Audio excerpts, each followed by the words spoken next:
plenty of fans here, Brett, and a solid second place finish. Yeah, I got to shout out the Turn 2 Terror Boys over there. They're all a bunch of good guys to hang out with, talk to. I really like them.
What's going on, everyone? Episode 19, Turn 2 Terribles here. I am Jimmy with Chris, Jay-Z, and we have some special guests today, Andrew May and Jack Young of the Brent Marks Racing Sim team.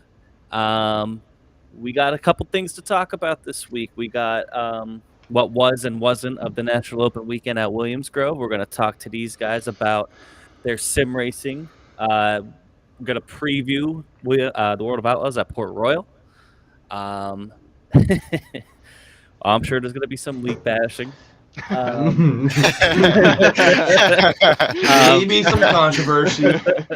We're going to talk about the National Open getting rescheduled. We're going to talk about NASCAR in the last half. Brian Monteith Classic, Brian Fremont Monteith All-Stars. Yep, lots to talk about. So let's get right into it. Welcome, guys. Andrew May and Jack Young. These guys here are the two newest members of the Brent Marks Racing Sim team. And why don't you guys just tell us a little bit about yourselves and introduce yourselves and a little bit about your iRacing career. Jack, why don't you go first? Well, I came home after school and I had a really bad headache one day. And I woke up and I just saw Jay-Z's text saying, "Are you still interested in being inside of the Brent Marks Sim team?"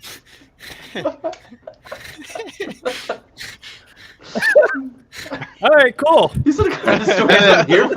These are the stories I'm I don't here know. for. It's just weird because Yeah, so how that, like, what I did you don't- feel like next? You still had a headache. Did you take orange juice, water, medicine? no, I Nap? just slept. I just woke Yeah. up and I just saw Slept. Jay-Z's text, and then Andy texted me. It's just talking about it too, and it's just I'm just honored to be a part of a team because I know Brent Marks has a huge reputation, and he's a very he, Ignore them, Jag. Brent like he's Love you, Kyle grown. Keen. He's grown from a zero to a hero in 2 years. I mean, it's just crazy how much he's involved in the in racing in general. And 2 years ago, even I was sitting watching iRacing PA Posse like live. I was watching Andrew, and here I am 2 years later in a team with Andrew and with Jeremy and all these just nice guys, and they're great mentors. So I'm I just wouldn't happy. call them nice, but okay. I mean, we're nice. No one's here to nice. That's why we're terrible. Sounds like Don't watch the comments. You're so distracting.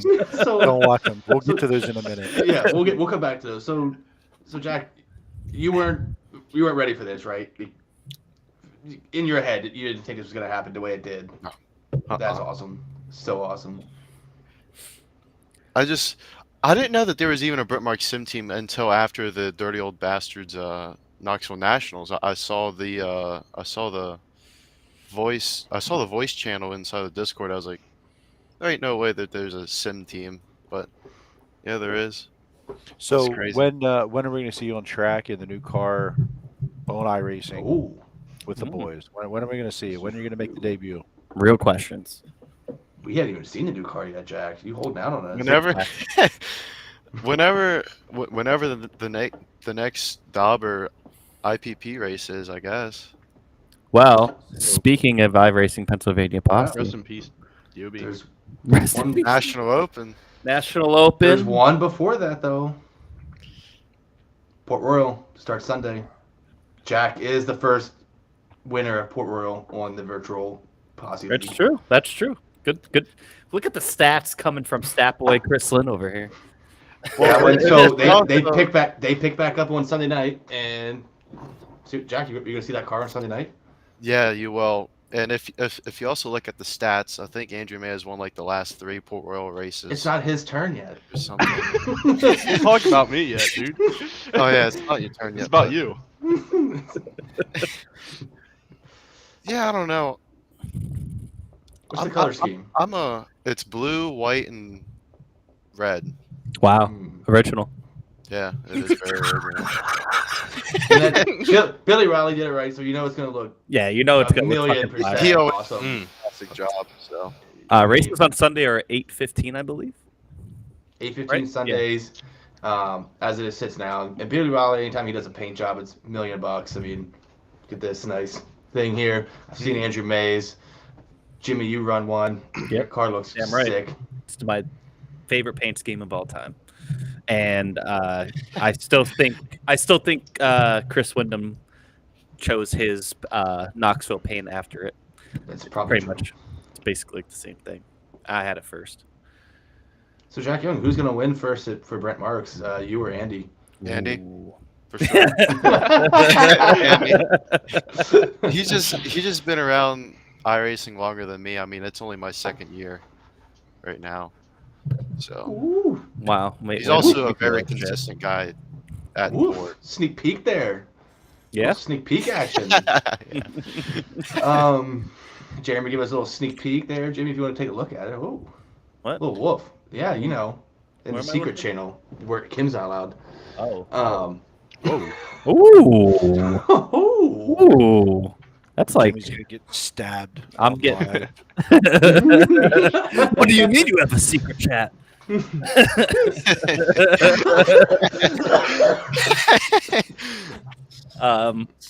Yeah, that looks fire, man. So, all right. I think Switch Jimmy. over to I you. think, Jimmy, is there a way to get that picture onto the screen? Absolutely. Yeah. I will work So I on that think- right I now. think- Wow. You know what? This is a great time. Let's put it on screen. We're going to show off. Ooh, we're gonna Jack show Young's it new live. Live view. Debut it right now. Okay, give me 1 second. Andrew May, why don't you give us a little bit about your background first? A little bit about my background on iRacing, because I don't And think your anything else background would be is very Yeah, good. we don't really care about your padded football. Your hand. Your background's full of deodorant and diecast. That's what I see your background. Hey, is. at least I smell Headache. good. I joined iRacing. Actually, I think I followed Jeremy on Instagram and stuff before that, because I thought that I'm not trying to, This is gonna gulp be him fun. up here, but Oh yeah, no, yeah. I always thought that you are. iRacing stuff was so cool, but I didn't have a PC at the time, and I always followed. I think it was Jeremy, and there was somebody else that I followed, and I was like, man, like I want to do that because Jeremy's pictures look awesome. Like there's no one else who did that. He's like the OG photographer when it came to iRacing stuff, and then I joined iRacing right before COVID in 2020, and then obviously I saw all the stuff that Jeremy was posting, and then later I wasn't really very good, I'm not gonna lie, and then in about September 2020, I think that's when George invited me to the Posse League, and then I really got taste of what it's like, baby. Got whooped a lot. Yeah. By How's that wake up call? Bud? What I know how was mine the was. 5Z Holy at the shit. time? Yeah, no kidding. There was some dudes in there, yeah, and but ever since then, I just trying to get better. I ran a lot of DRT. I ran every race DRT had. I knew that I needed to get better, so there's obviously little boy leagues and there's little cupcake Mickey Mouse leagues that you can go run Mickey and win. Mouse leagues. But like are you ever going to get better by winning? Does No. one of them No, does it start no. with an N? No. It starts with an A. There is one that starts with an A and a B, but it's fine. Yeah. With an and. Oh yeah. Hey. Whatever. It made you better though, right? Yeah, for sure. I mean, that's what I ran. I ran Policy, and then I ran DRT, and then I hopped in, and that's why I smoked those guys so bad. Is because like when you're going up against at the time, Bergeron and Eiler, Hannigan, all those guys, LB, those guys that just if you're newer to the service, they just stomp your dick in the dirt. You know what I mean? So for me, even if you're an old guy, they still kind of do that. Yeah, that's what I mean. And like back then, I was so happy to make features. I talked about it when we did the 410 pre-race show, but I was so happy to make features. And obviously that's the way to get better. And then I saw that every week I was starting to get a little bit better. And so I run in different leagues and came through, and I made my own team twice. I met Cam McCone, who's like you guys know him a little bit, but he was one of my buddies that we started a team. And then I was on JDR for a while too, but that's nothing to talk about. It's literally horrible. But that's how I met Jack. And then we brought Jack to MFK at the time, and then we ran that for over a year. And it was pretty successful for what I would say. And then I kind of started doing my own thing, ran a Logan Wagner thing just for fun. It was just something that I was like, I want to get on an actual team. And I obviously, had a team that I wanted to be on for like the last 2.5 years. I just had to do it somehow. And here we are. So we'll see what happens. Doing a little research and development last night on the setups, but Where was that there? That was at Volusia. If you'd like to talk about that, before we get to that, I want to ask more about that. So we want to point out that all Andrew May had to do to get to the Brent Marks Sim Racing team was just win 5 straight Port Royal Posse races and make all the DOB features, something like that, right? Yeah, take no. You didn't have to do anything else. Hey, Andrew May also runner up in both Posse seasons for both Lernerville and Williamsville. Awesome. Did you win Lernerville last year? You won Lernerville last year. I won Lernerville last year, and I won the 360 series over the winter last year too as well. Where do you hang a nice, pretty George Wood plaque at? They're actually sitting on my dresser. I need to hang them up, but I just kind of have them laying back there. I was waiting to hopefully get another one for Port Royal, but I guess we'll see what happens. Got a long way to go. Yeah. So, I got to know these guys a little bit. Jack, I'm still getting to know. Raced with Andy for a long time in the Posse League, and we aren't full of young guys necessarily on our team. We have some veterans of iRacing, been around a while. The whole thing with the Brent team, we would love to have 6, 7, 8 guys that are in the Pro Series and just dominate that. But that, to us, we'd like to be there at some point and do that. But a lot of the guys have careers, lives. That's iRacing is not number one, but they're all good people, and that's what we try to do. We're not perfect. I mean, hell, I'm on the damn team, so biggest troublemaker there is at this point. But Andy, I've heard this. I heard something happened. I don't know what though. I heard it was like a Smeal meltdown type. Ooh, no, I mean, kinda. It's hilarious, but these guys seem to do the right thing, and Andy and Jack are pretty close, and I felt like it was kind of a pair deal there, but Jack, he's improved. He just sort of came onto the scene with us at Posse, and like, hey, who's this guy? Like, I still don't really know who he is. I don't even know if that's the real one sitting there. So, these guys for younger guys seem to make the good choices and do the right thing when iRacing, and wouldn't do something that would cause a fuss for Brent and the actual important thing, which is supporting his career and supporting what his endeavors that are out there on the road and the sponsors and things like that. So, on iRacing, it can be a little touch and go when it comes to that stuff. So to me, it was always more important that we have good people, and we'll try to all get better together. And we don't really have secrets. We share kind of everything. And here's what we're doing. Here's what I'm doing. And we all want to finish in the, for 6 of us, we want to be in the top 6. Like, I don't care which order. Some nights it's going to be Kevin. Some nights it could be me. It could be Andy. It could be Sheridan, Adam. I mean, we have a pretty large roster at this point, but nobody on the roster races every day, which is cool. You're going to see us at various places in groups of 2, 3, so maybe just solo. But we're all sort of, a team. But nobody's a superstar per se. Nobody's, running top tier pro series, but we're all very, very competitive when we show up. So, we'll welcome these guys aboard, and they'll probably be racing more races than even some of us. So, we're not going anywhere. It's getting to be our time. Winter's coming. Winter is coming. Yeah. But so you'll see, the Brent Marks Sim team will be more active as the season winds down real. And looking forward to having these guys on the team for sure. Yeah, I'm pumped for the winter. I'm pumped to get back into the sim. I've been kind of in and out of it, touch and go here, but I'm ready to get back on it and kick your asses. So, and for reference, just so we talk about the Port World Track Championship right now, Andrew May, 160-point lead over Tyler File early in the season, like you said, but starting to do a Warrior to him. Warrior's been doing that to Andrew May at Lernerville, Williams Grove. But 160 here, Smeals in third, distant ways back by like 500. Just looking at there, Jeremy, you're 6th, and Jack Young's 8th. So there's 3 in the top 8. That's pretty big. I think I've missed 5 of them. I don't know. How many we even ran? No idea. I've missed all but 1. Yeah, that's about right. And I made a non-point show one time. That was fun. Port Royal has been touch and go for us in the league because it's been such a rough time trying to get that track going. Yeah, for record, I have 570 points. So Andrew May has 2,200 more points than me. Which is not any different than the other tracks. It's just that one's more aggressive.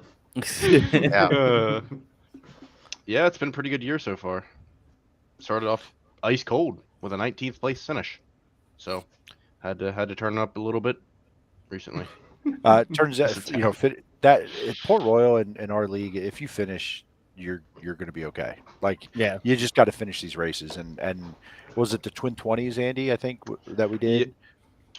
Yeah. And like, I was 2nd and 1st, and I stalked you the whole race, and I knew that, like, beginning of that race, that first segment, it was like, all right, let's just survive, be there, no damage for the second one, and then go after it. And you and I were at the front of that the whole time, and there were just people that came up through, and then they got wrecked, and they came up through, and then they got and they wrecked. So, like, at Port Royal, it's a matter of survival. Like, you're going to get a few fast guys ripping around the top, and then they destroy their shit, and they're gone. Yeah. So you got to finish the races to even have a shot. Yeah, that's definitely what's helped me. Not to cut you off, Chris, but here's a fun. No, this is you got to stay safe. You're the first repeat winner, bud. First repeat winner. I won a couple times, but right, you got to stay safe. And like, a lot of these guys will run a lot higher than me. Like, I remember I was up in first, and Hannigan came out of nowhere and just was flying right behind me, and then he was gone out of the ballpark. I think he landed in the pit grandstand. And that's just a thing. Like, you have to stay low enough where you don't get into, because if you get into the wall, you get into the cushion there, and your car sucks right, and then you get in that where the actual real life pit entry and exit is, you're gone. You're done. Yeah. And that's what killed guys. And then you get down into turn 1 and 2, and the top of 2, there's that weird bump that just sucks you right in the wall. If you got to know how to get in there, and if you don't hit it right, you're dead. Yeah, and if the field isn't spaced out either, if it's still like really hammered down, it's like Daytona, like right now, like guys are on each other's bumpers, so you have no room for error. You're gonna get run the fuck over if you do bobble. Yeah, it's usually this Smeal. So I think this is worth mentioning too. So Jack Young wins the first race. May finishes 19th. In the next 7 races, his worst finish is 2nd. Right. Andrew May, that is. Wow. He's lost it. He's lost to Jeremy. He's lost to Aiden Bierlein and Mason Hannigan. Those are 3 pretty good guys. It's a pretty impressive list. I can't believe I won a damn race anywhere. Right. That's cool. Right. So that's because I ran out of gas. Point out that run there of 8. So there's 8 and 8 posse races there. He's finished top 2 in 7 of them. That is how you get It's a crazy. 160-point lead over Right. Tyler File, who's also finished top 5 most weeks. But Yeah, he's very good. Not to take anything away from him, but I mean, he's You could take it away from him. He's a A stud, wild file. wild foul. He's trash. So Jack Young, our winner of the very first Port Royal race in Posse. Yeah. We talked about his new paint scheme. Drum roll. Someone will give me a drum roll. I'm guessing everyone's here seen it now, right? We're gonna show it. We're about to. Yeah, we're Let's gonna see it. find Let's out. go. Let's show it. World premiere. Hopefully FDS is here. Fire, man. Fire. That. I love the 10 and a little nugget. Yeah, the little nugget. The nugget. I see what you did there. That's funny. And I didn't even try to do that. That's funny though. And to go with what Jeremy was saying, you know, you're representing Brent Marks. These are his sponsors. You're representing him. Mm-hmm. You know what I mean? So Yep. it's pretty cool. So that's my question. How are you guys gonna memorize that whole sponsor list? Because like when Jeremy does a post-race interview, he's just like, "Boom, you think he's Brent Marks?" I want to see you He guys is. do that. Like, he basically is. Yeah. Yeah, I'm allowing him to run my stuff. That's how it works at this point. But you know, you hear Brent's been in victory lane, 15 times this year. You hear the list of sponsors. You just get it figured out. And honestly, I do a lot of the social media for the team, so I write them down, and they're in a list. They're right here. And the big ones: M&M Painting Construction, Baps Auto Paint Right. Supply, our K1 Race Gear, Frederick. I guess I noticed it is always in the same kind of order. It They're just in the flows. same order. Seems That's like right. Johnny Gibson does it when he does every That's right. car. Yeah. You guys better study up, it's- boys. At some point, it just like gets there, So, but hey, you got to be top 3 to get an interview and read those sponsors out. So hopefully that's the goals, right? We want podiums and run them up front and let them know we're there. That's the goal. You guys want to talk about your latest sim racing endeavor, the latest race, the latest and greatest? Yeah, You guys just ran. Yeah, we should. We want to Last touch on night- How did this? that go?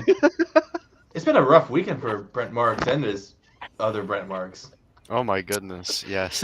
Jeremy, how did yours go? Well, you see,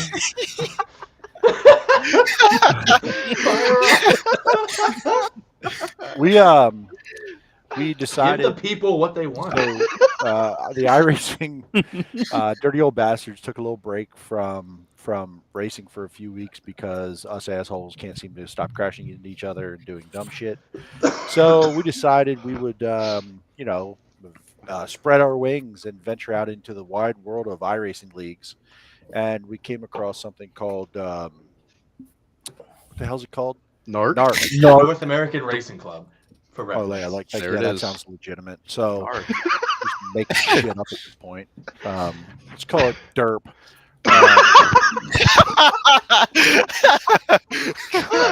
So had no idea who the people were in this league, no idea who runs it, don't really care, been in plenty of leagues, raced, been around this long enough that you show up in a league, whether you like it. There's been dozens of leagues out there. There's only a few that have stayed around a long time that are legitimate, that top iRacers know the names of them, right? And this was a new one for me. And a couple of our teammates were in there and whatever. So we decided to jump in last night. Port Royal Posse wasn't racing, and it was Sunday night, and it's been raining in PA for 45 days. It feels like so. Volusia, which is awful, but Andy, myself, Michael Sheridan, Ryan Smith, not the real Ryan Smith, not that Ryan Smith. Jump in there, and we head out, do some practice, and all 4 of us were on different setups. We all tried different things of some new stuff that we got and wanted to try it out, and pretty decent time trial results, I believe. I think I was 5th quick maybe overall. How many cars were there? Was it even a full field? There was at least 20 some. I think a 20 couple something, guys so- lagged out of the session, so there was no B main. Right. So the 4 of us showing up gave them a full field, basically. Kind Yeah. of trash. But so we get going, go through the heats. We're in the A, and I think I started 5th and kind of up there the whole time. Andy was forward and backward, struggling a little bit, getting his stuff figured out. Sheridan was coming through the field a little. Ryan got destroyed quick, and he updated his computer for 7 hours to get wrecked in 3 minutes. So he took the rest of the night off. Love you, Ryan. Love my guy. So I was in 2nd. Actually drove past Tyler Shell, drove past Ernie. Richie Preston actually got some damage, got by him. and run behind the leader with 2 to go. Somebody on a green flag run, he ran me down, did a good job, and went in the corner, and he kind of like turned me in the middle of the corner. Like I thought I was running my line. I don't run a mirror. Just kind of turned me. So I can't say I was super happy about it for sure. Finished the race, finished third, and checkered flag's done. The admin, the all seer, the greatest Oz behind the curtain, asks the top 3 to pull on the front stretch for like a top 3 photo, which is real dumb because this is broadcasted, so who gives a shit? But okay, so I pulled up to the front stretch, and the guy who kind of moved me for second place, he was stopped already, and I like pulled up to him and just like nudged into him, doing like, I don't know, 6 or 7 miles an hour or something maybe, and just kind of bumped into him. And I backed up, parked my thing, and the guy keys up and says, "What was that for?" And I said, well, "I wanted to see what it was like to hit somebody. You tried it. I wanted to see what it was like to die." So he was kind of like, he retorted back about like I chopped him or cut him off. I'm like, "Bro, I don't know where you're at. Like, I don't run a fucking mirror. It's a dirt race. Like, grow up, figure it out." So like I didn't like nothing angry, just like, all right, whatever, dude. You're wrong, but okay. And then all of a sudden, some guy, like, who named someone Bruce, by the way? Like, what kind of name is that? This fucking Bruce guy, he can't be more than 5'5". Like, there's no way. He has like little man syndrome. Like, He was very angry. Very angry about me bumping into this guy after the race. Apparently, there was history that I didn't know about. Apparently, like the last race they ran, and it was like a big shitstorm in the league. And of course, I'm the guy that found the guy's like sore spot, like, point to where it hurt you, bud. So he started yelling and carrying on, and honestly, I was like kind of taken back by it. So in normal sarcastic Jeremy style, I just kind of like kept digging at him a little bit and just kept going. And like, it was one of them deals where he made, he said pre-race, he made it very clear, you don't hit people after the race or under caution or something. I'm like, so after the race, contact is way more important than during the race. Okay, got it. Just to make sure I'm clear on that. It wasn't even a yellow flag. The race, there was no incident points counting anymore. I didn't flip him over. I didn't move him out of the way. I didn't wreck our shit. I literally like nudged into this dude. And it kind of went on for, I don't know, a minute or two, Andy, maybe. Oh, it was awesome. He closed my network channel and kicked me out of the server. So, but the best part was he was screaming at Jeremy, and Jeremy's like, "Dude, you don't even know me, bro." And that was like the stepping stone he needed, and he just exploded. Oh, I mean, I just one of them deals where like I know this guy's name. He probably knows my name. He knows our team, and for him to kind of talk to me the way he was, like, I think our team, myself, we've earned a reputation to get the benefit of the doubt, and we can have a discussion. But that wasn't a discussion. That was basically him yelling at somebody, and I'm not going to deal with that. I'm not going to take it, and I'm not going to yell and get angry back because what does that solve? So I was just a smart ass about it because it doesn't matter. It was stupid, irrelevant after the race is over. Didn't even ruin our top 3 picture. Like, literally bumped him, said a word, parked it, and was done. He kicks me out of the server, and I couldn't let it go. So I jumped into their Discord where they're all chatting, and we were chatting in our Discord. So I jumped over into their Discord, and I told Andy and Michael, I said, I'm going over to their Discord. Dude's in their open chat. So I jumped over there, and the guy must not have seen that I jumped into the chat, and I just sat there and listened for, I don't know, a few minutes. So I finally keyed up and said, "Hey, boys, that was a great race. A lot of fun." Very positive, was I not? Like, yeah, truly, I truly meant that. I had a great time. time. That sounds like, so negative. That's so right, negative. Like, truly had a great time. There's no need to come in there and be like, "Fuck yeah!" Like, that was just. I was going to get the reaction I thought I wanted. So my guy, he keys up and says, "Was that Andy May?" And Andy goes, "No, that was Jeremy." And the dude leaves the server room, goes into a locked chat room, and doesn't say a word. Just poof, gone. So the guy that actually hit me then jumps in, and we start talking, and I was like, hey man, like I didn't like how it went. Sucks. It's over. Moving on. I said, honestly, guy, like I'm not trying. Like I seriously wasn't being like, hey, one up this guy or like, oh, look at me. I said I would have forgotten your name in 10 minutes, and I kind of already did. You probably forgot mine. Like you don't know me, I don't know you. We're good. Moving on.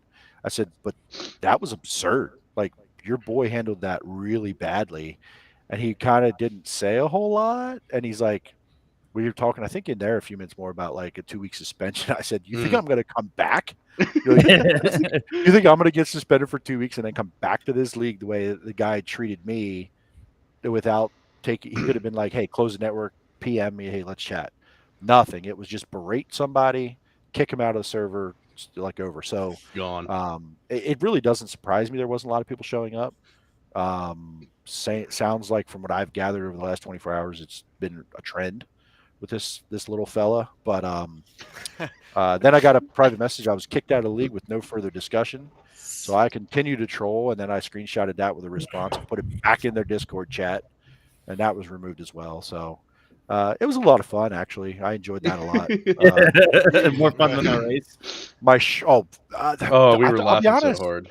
I had so much fun in the race. I was competitive. I like at a track that I'm not good at. It was fun. I rolled the bottom the whole time, and guys were trying to find ways around and move. It really was fun until a moderator and a league admin had to get involved in anything. That's honestly where most leagues fail, is when they're over moderated, over. Yep. There's another league that starts with an N that also did that. It's the exact same thing. But yeah, pretty much. Was it too many rules? Acronym? Yeah, too many rules. Over admin. National Sim Racing League. But, listen, I know most of these league admins want to just put on a good product, and that's fine. But to the point that you can't. There's no room for. They treat it like we're racing for $75,000 to win at the National Open in real life. Yeah, and we're not. I raced there on a Sunday night for fun.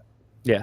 Get over yourself. Yeah. Like, So me and Chris ran the 360 series there, and first race I ran, I won. Chris ran second. We led all the laps. Me and him led all the laps. Whoa, calm down there, bud. All right. This is something, all right. So what happened? Learning, okay? Yeah, you have to work your way up or whatever. This was a while ago. This is over a year ago, Chris. Right? Like this is. It's been around for a while. It was probably last winter. Kind of being friends, so probably no, it wasn't last winter. It's probably about this time. Yeah, you're probably right. About a year. So, as Chris is leading the race, early in the race, it's like a couple laps in. There's a caution, and I'm running like third or fourth, and the guy behind me like doesn't slow up for the caution and hits me, and I go over the radio. I'm like, "Hey, man, like yellow means slow the hell down." That's all I said. I'm the one that got yelled at. He's like, "Don't be talking to the chat." I'm like, "What the?" I'm just letting him know, like, "Hey, yellow flag. Like, this is supposed to be a learning league. Like, maybe he doesn't realize that yellow flag means slow the fuck down." But yeah, I mean, I didn't like it. I could have told you guys that. They just seem to take it way too seriously. I understand that they don't want to put toxicity in there. They wanted a safe space, but sometimes. That's the thing about racing, and something that doesn't translate to sim racing is like when somebody pisses you off, you can't go in the pit area and take their fucking head off like you can in real life. Oh, I know where he lives. I know what area he's from. But that's also the difference between Jeremy. Who did you hit? What do you mean? Are we gonna drop names now? I want to get for a second, just so I know how severe this could be. I think his name was Eric Whitner. That's the name. That's the guy we try to bring to Posse. Because he races so clean as hell. He races so clean as hell. He moved me out of the way, and that's who I bumped into after. And like I said, we were fine. Like I didn't like I didn't like it, but it wasn't anything. Like if I was that mad in that kind of race, he finished third in an ignition race. You're talking about. Yep. I could have went and dumped him. I could have went and dumped him or slid him into the next corner when I was close enough, and just wiped him out. Like that's what you do when you're angry. Right. I really wasn't angry. I just want to be like, "Hey, bro, that ain't cool." No. Like that's it sounds like it was literally the same thing I did a year ago, and I got that. It sounds like this would have been a non-issue if you bump him and he doesn't say something. It seems Correct. like when he said something to you is when it went. Well, for sure, because then even the league admin guy said, well, you even admitted it over the thing. And I'm like, why wouldn't I? The race is over. You saw me do it. Why would I not admit it? I don't know. What am I scared of admitting? Like so me being the new rookie didn't know that this was a very, very touchy subject for this little guy. And I should have not done that. I could have done anything else, it sounds like, except that. So, shame on me. That's his sandbox, and he wants to keep it a very, very small sandbox with a little bitty bucket to fill his sand up, put his sand in. I've had But there was a interaction. A point Jimmy made earlier was that the difference between real life and iRacing is that you can't just go beat somebody's ass whenever you get wrecked. And that's like a big difference between most leagues and Posse is like all of us know each other in real life. So like I thought Smeal was gonna die. Smeal's screwed. Smeal almost died when Jeremy saw him on Saturday or Friday. He almost killed him. That's what I mean. The racetrack. So Friday night after the street stock Smeal thing a couple weeks ago was the first time I saw him in person. So on Friday night, I get out of my car, and I see him, and I went to go up and be like, "Yo, what's up?" Oh, I remember. Yeah. And I kind of like ran into him, bear hugged him, and like threw him around a little. He was like sweaty and winded afterwards. He was scared. He was worried a little for his life. I'm not even that big and intimidating, but at the same time, like that is the difference. And I know Tyler Shell, and I've met Braden Eiler, and I've met a lot of these guys in person, and maybe being a little bit older, like I remember way back when York had the fairgrounds had the iRacing event like 3 years ago. I met David Heileman for the first time. Yeah, exactly. Right. I met David Heileman for the first time in person. That was like peak David Heileman years, right? So like he was peak asshole, peak winning, like antagonist, whatever. And I stood in front of a group of wicked cushion guys. I mean, there was a group of probably 20 of us standing around. I said, look, dude, like you have all the ability to be the best iRacer there on dirt, but you continue to just do stupid shit that ruins your reputation over and over again. Like grow up and just do these things right, and you'll have this reputation of the guy, and I'll say it in front of anybody. Like if you're an asshole, I'm going to tell you you're an asshole. Just like I would hope somebody would be like, hey, bro, like, hey, do this. That is the difference in real life. I wasn't going to go up there and punch David Heileman in the face. He didn't do anything personally to me, but it's a little advice for a guy like, hey, you could be really good at this, but stop being a douchebag. Like, whatever. And that is a little bit of a difference, but the world's a small place. You never know where you're going to pop up and see somebody. I'm just a guy that wouldn't have a problem being like, hey, bro, let's have a chat, West Coast is a little harder. I ain't going to get out there much, but there's a lot of guys in this mid-Atlantic region. You never know. You know what I mean? So, I've heard this league go to the West Coast for one reason. Can I just tell you someone to hunt down for me? Absolutely. We'll just talk about that. He sounds like Kermit. Anyway. Got it. But I'll give you a quick story. The same person, I was told in a chat last night, this person we're talking about, this league admin, also called the police on non-maskers at a dirt track during COVID. He actually called the police to come to the dirt track because someone wasn't wearing a mask. What a fucking narc.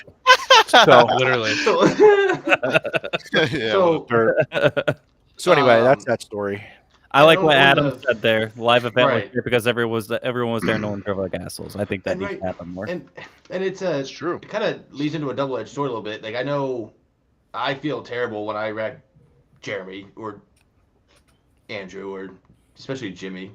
That one, I'm still not over that one. Still not over it. But it was just so stupid. Like you take it, one that's your buddy, right? So you don't want to wreck him, but at the same time, it's like you're racing hard and you get maybe an inch or two, but you still have to race hard. And it's just like sometimes you're gonna make a mistake, just own it and move on. Right? Yeah, Snow just caps out at 2 inches, and that's probably the issue. But I know, and Jimmy, we ran into this on the NASCAR side, iRacing, super speedways. We will wreck each other. We're incapable of straight up drafting, and for whatever reason, I don't. Yeah, I don't it's know if different though. That's different. Right, but it's the same You're not thing. It's sliding like, somebody parking it in front of them so the other person dies. You know what I mean? I'll do that. I'll do that to Smeal any day of the FDF. week, right? But like so I don't want to do it to you guys because I like you guys, and you race me clean, and that's the key thing is you race me clean. I can still hang out with you after driving like a dickhead. That doesn't bother me at all. In good leagues, you become friends with everybody, and then you drive each other with respect. Those are the best leagues. You have it in Posse, you have it in DOB, you have it in the best leagues. So I mean, you're not gonna be friends with everybody. Don't get me wrong. I mean, but Right. I mean, you could at least show respect because you're going to show up every week and have to race the same people. And I think to the same level, you're going to race them how they race you. Like, Jimmy, if you would park it on my nose every week for 3 weeks in a row, be betting your life savings. I'm going to park it on your nose at some point.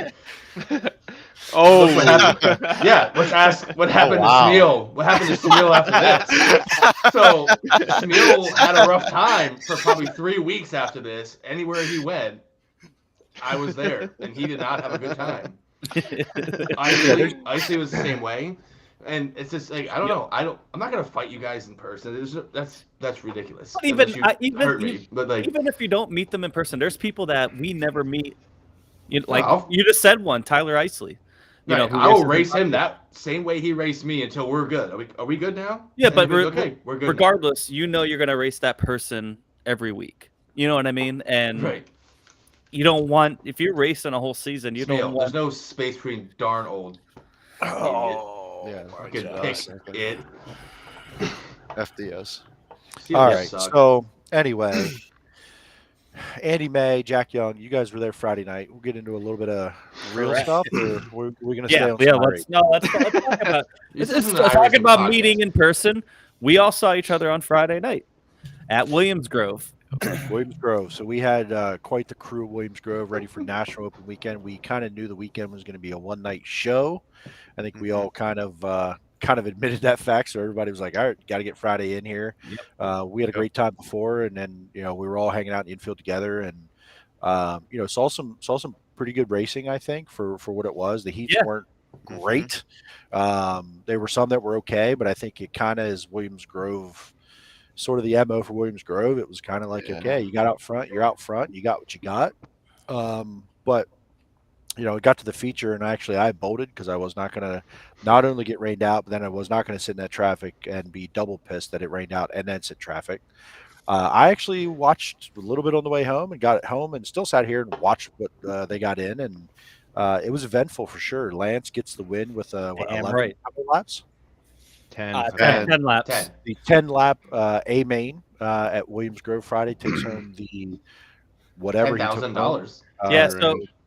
It was $10,000. It was his 110th Williams Grove win. Am I correct on that, or is it 110th Williams Grove which win is for $10,000? Every single time I say Lance DeWeese won his 100 and something race at a racetrack, just blows my mind. Like it's just insane. It's such a cool thing. I don't know. I love it. Yeah, it's hard to win these things, especially in Central PA. And you look at the guys who've done it over their careers: Keith Kaufman, Fred Raymer, Steve Smith, Lance DeWeese. Like I got to watch the tail end of Fred Raymer's career at Lincoln, and there were years where you start him anywhere and he'd come out through in that race. Like there's not many guys right now that start 12th or back and come win races at Lincoln. That guy would do it on a weekly basis. Sometimes he'd have to come through the B and still get a win out of it. And even bet they would pick him. They go, Fred Raymer starting 12th. Yeah, that's my pick, boys. Yeah. Too easy. Not happening shit now. 12th is too easy. You don't see that a lot these days with those big amount of local wins. You do and you don't. Like the competition is as good as it's ever been, but it's always been good in PA. And for Lance to have the amount of wins he's won over all those years is just incredible. Craig Dunn. Oh, Aussie baby. brother. Nice. Aussie's Aussie. Aussie. 6:47 a.m. there or 10:47 a.m. I can't remember. Either way, he's drinking up in the morning. He's drinking coffee right now. The Aussie, buddy. It's tomorrow morning there. That's literally tomorrow morning there. So, I mean, the race, I think, given the situation, obviously they're rushing the show along Friday. It was never going to be a wide track. It was going to be cheap. It's not going to be wide anyway. Not in October. Not in October. Not even with July. 51 cars there. Okay. You're just trying to stir the pot. We're not It's going been down great your this rabbit year. hole. Don't go there. I know what you're doing. You're They've had catfishing, some and of we're the not best taking the bait. surfaces in years. Yeah. No, it was very good this year. I'll give him that. So Lance looked solid all night from time Charles on. Yep.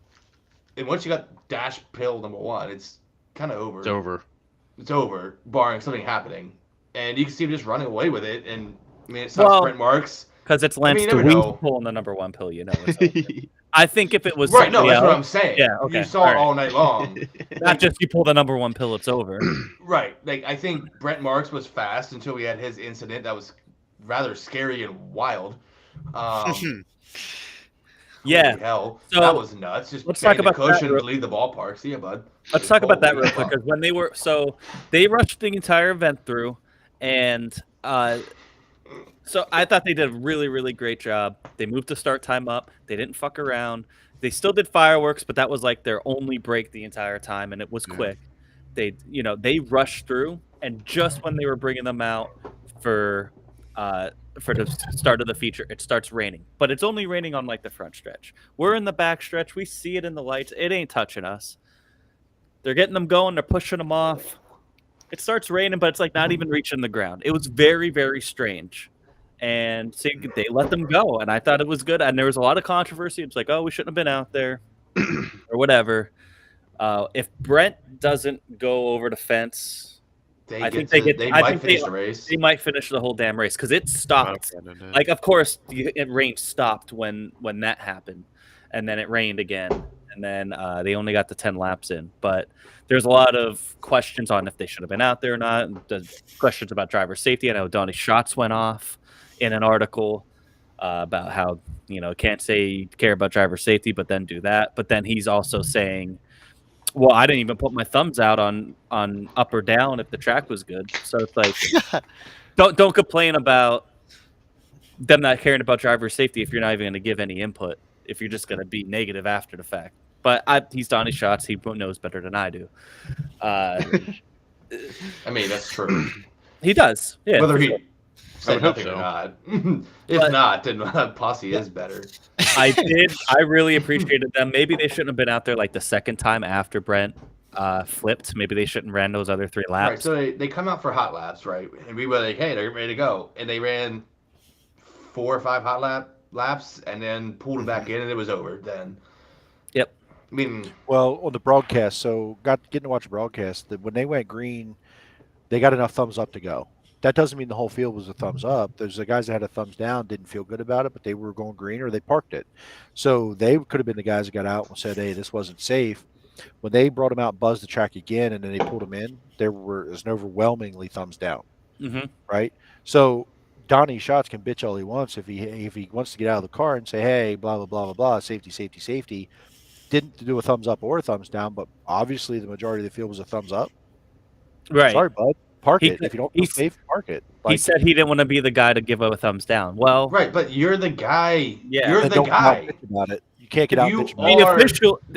I don't think he understands how weird that rain was. If you were at the track, you understood how weird the rain was. Yeah, Like, it was raining I on never the front got wet. stretch. Yeah, we were in the infield. We never got wet. We got a couple drops. I was on on We the can see it. backstretch grandstand, and it would blow into the infield.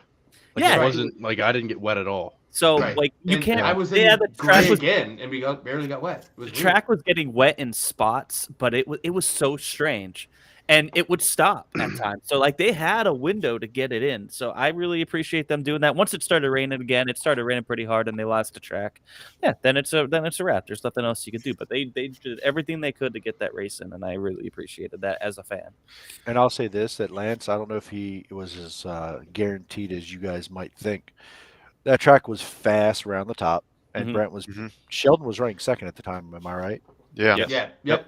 Brent was falling out. And he wrecked Brent Marks. Brent drove around Brent- Macri. Brent drove around Macri, drove Oh. around Macedo, and they're good at running the top. And he drove around those guys and walked away from them. Sheldon screwed up on the cushion, which allowed Brent to close so fast, took the air off, and away Brent went as a sail in the night. Knocked out the Hoosier sign, which was stupidly ironic and awesome. Thankfully, it wasn't hurt. But I'm telling you that green flag, it goes there. If Brent gets by Sheldon quickly, you might see a battle that if that gets a lap traffic because I think if we took them heads up, Brent and Lance on the cushion at Williams Grove, I'm taking Brent. Yeah. If the track comes in and Lance moves down and is good, I'll take Lance, right? Like we all know that. Mhm. But I think that would have been a hell of a battle because Brent was Right. absolutely I ripping. think at it that was going to time.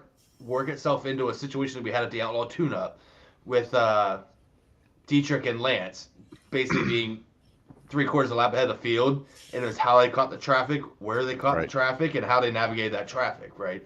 Which is the best Williams Grove version there is. Right. I mean, And that's why the main National Open at 40 laps is going to be epic, unless you have it, like we talked a few weeks ago, with the cautions falling and keep breaking the race just up. right time. Right. You need them. You need that race to go at least, I'd say, 10 laps 40 green or 40 laps green. 40 laps That'd be green would be epic, but I mean, that's what happened No, last that's year. like- at least half.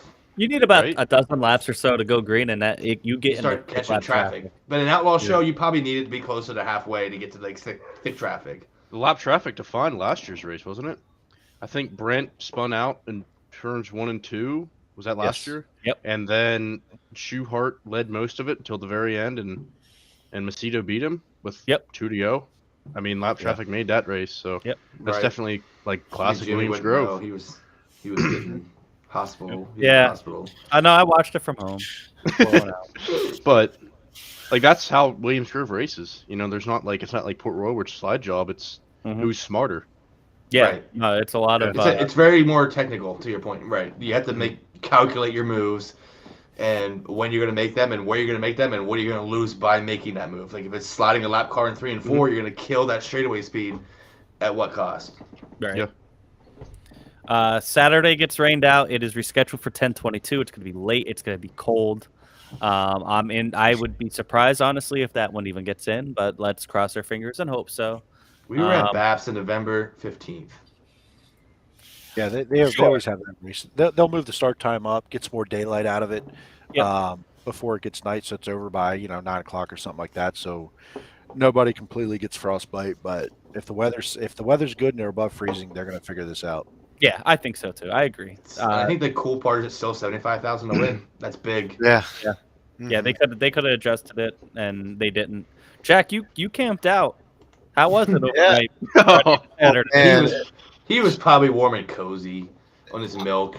well, we had tents and it was brutal, man. Oh, you dropped it in a tent? Yeah, it was Let's brutal. Yeah. go. No heater. That's my No guy. He's Yeah. he's a real one. The tent was just filled with water. Welcome to So my Tuscarora 50, bud. Yeah, that's basically what Chris deals with. my luggage was soaked, so I just decided to sleep in the truck for the night, and it was cold. I only had shorts on. I forgot to bring sweatpants or jeans. That was a bad thing. But no, it was fun, especially after the race. With hanging out with Chris and Jimmy. That Yeah, it was a was good time. We had a good time, even though there was a rain delay. We didn't leave. We went out to the parking lot, and then we heard over to, they're gonna fuel them up and push them back out on the track. And we're like, let's get in there. We sat up in the grandstand, and they did a couple hot laps, and cars were fishtailing all over. And we went back out to the parking lot and Yeah. hung out some more. It was a good time. So did Lance get his 10 grand?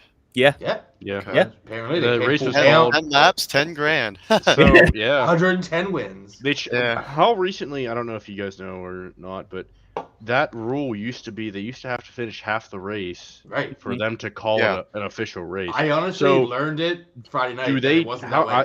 All I wanted to know, I didn't know if you guys would know, is how recently they changed that, because I mean, technically we would have a rain check for that race and we'd be able to go to another one. But No. I No, wonder no, if that. once they pushed off for no. the feature, it was over. No. No, So actually, the once rain check. the B main, Once I the B think. main was done, Yeah. so the way it works out for the Grove policy and Outlaw policy is once all qualifications complete, rain check's void. They'll make that Okay. race up at some point in the future. Yep. I'm guessing. I did not know it changed. I thought we had to get to lap That's 13 yeah. They to make it an said official race. And when on that Johnny day. said that on Friday night, I was like, "Holy hell!" I don't think anybody was going to complain. Nobody wanted to be on the track anymore. If it wasn't for the lengthy red flag to pull Brent out, they're getting at least halfway, and it's probably going to stay the same way. You know what I mean? Yeah. Maybe Brent comes in maybe 5-6 laps, but I don't. Right, no, think I mean I much get that point. change there. I'm with May though. Like I know from once all qualification is complete is how they determined the rain check policy. Yeah, I wasn't sure how that worked. So basically, once the B main was locked over, it's done Because deal I for a thought rain like check. before, let's say if it was Friday and Saturday, and Friday night you get in, you buy your tickets, it gets rained out. Usually they ran the Friday portion earlier, like 1 or 2 o'clock. Then everyone has to go outside.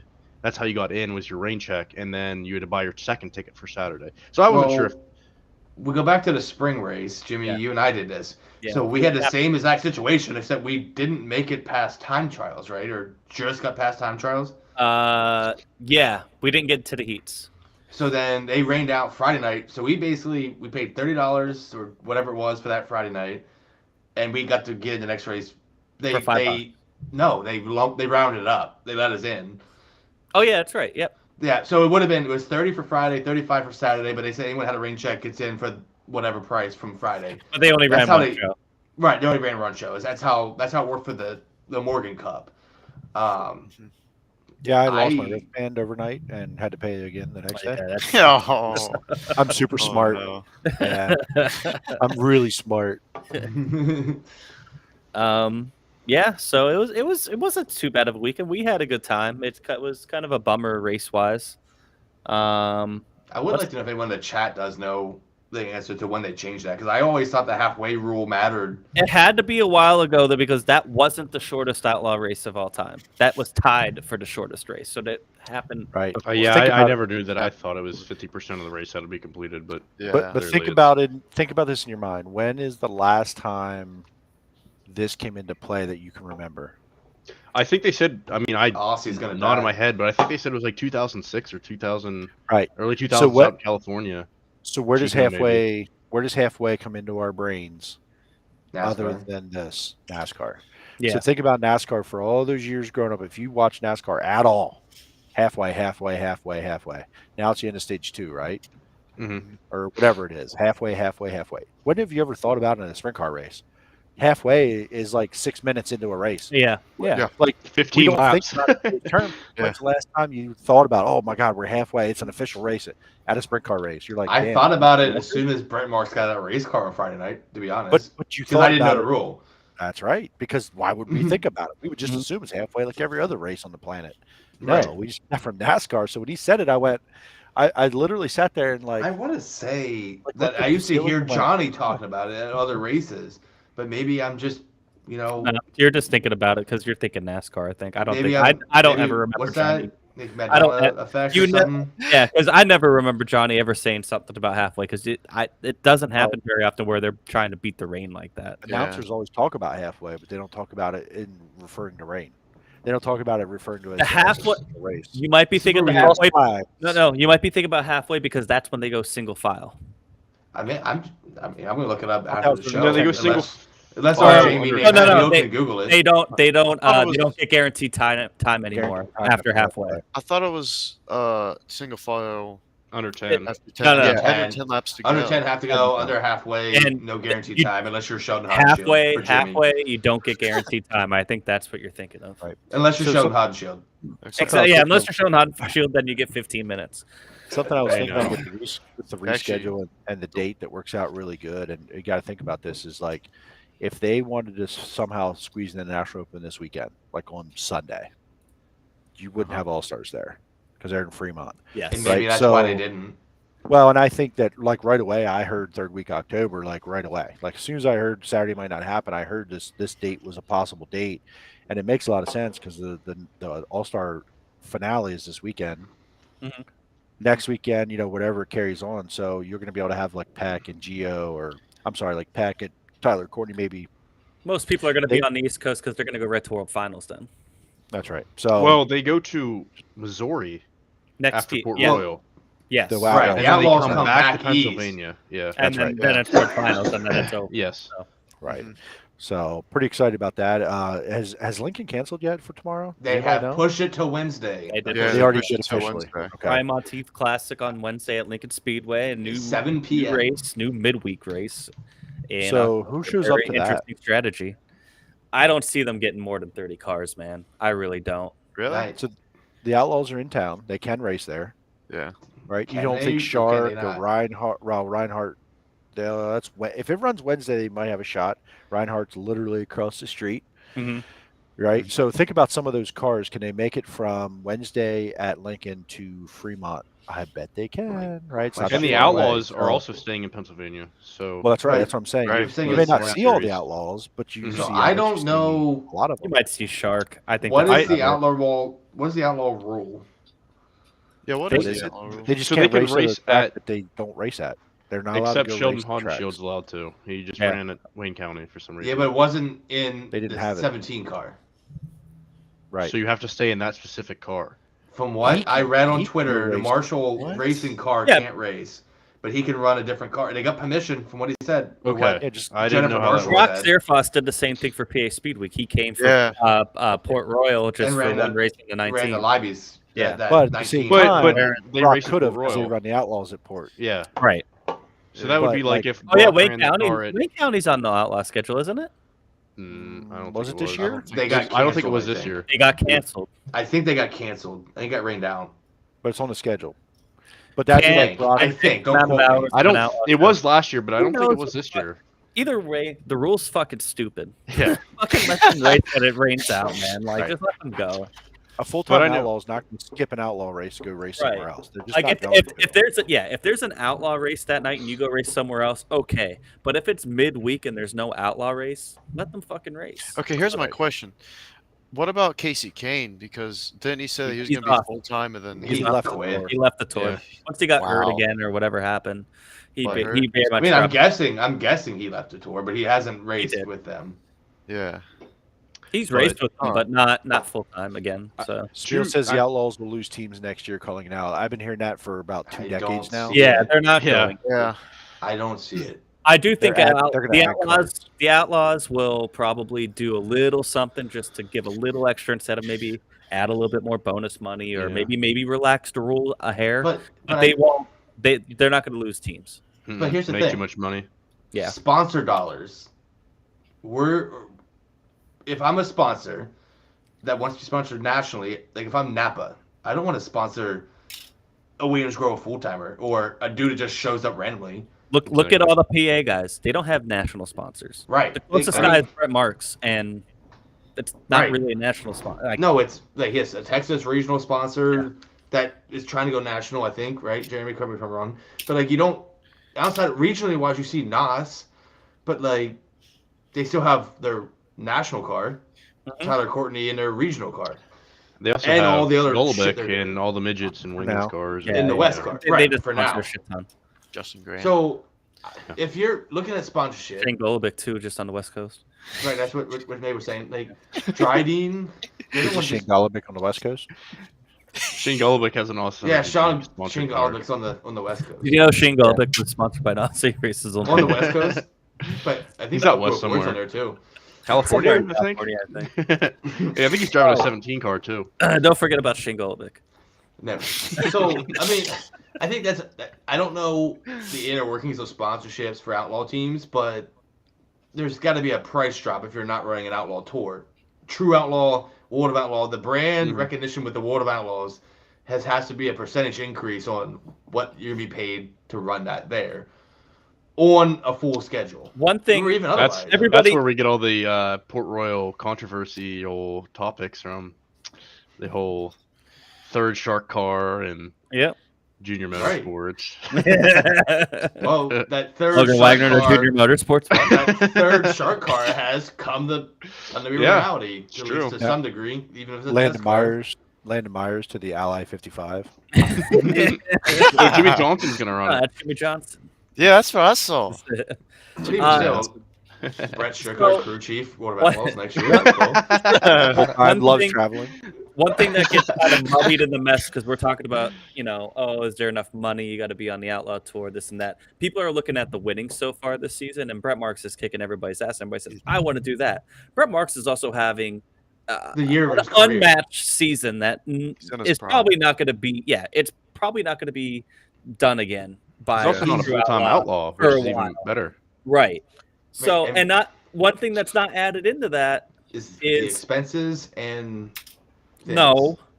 I mean, it's not. the point fund for the World of Outlaws. It's $200,000 to win that title, and then there's a lot of bonuses and stuff. So like Brad Sweet, once he wins that title, which he's pretty much almost locked up if he just keeps doing what he's doing, He's 100 points ahead now. Yeah. he will jump Brent Marks probably, or be pretty close to it. So, I mean, at the end of the day, it's mostly Outlaws there. Yeah, you have a lot of good PA guys going out, racking up that money in state, out of state, but there's still point money there. There's still point fund money And Brent Marks bonus money that they get. Someone fight Smeal right now. Brent Marks is only there because he won the whole historical big one and the King's Royal in the same week. Right. Yeah. But I mean, and those are Good big for races. him. You have to put in that Brent Marks isn't going to California. He's not hitting 8 California tracks in New Mexico and anywhere throughout the way east or way west, Midwest. Yeah.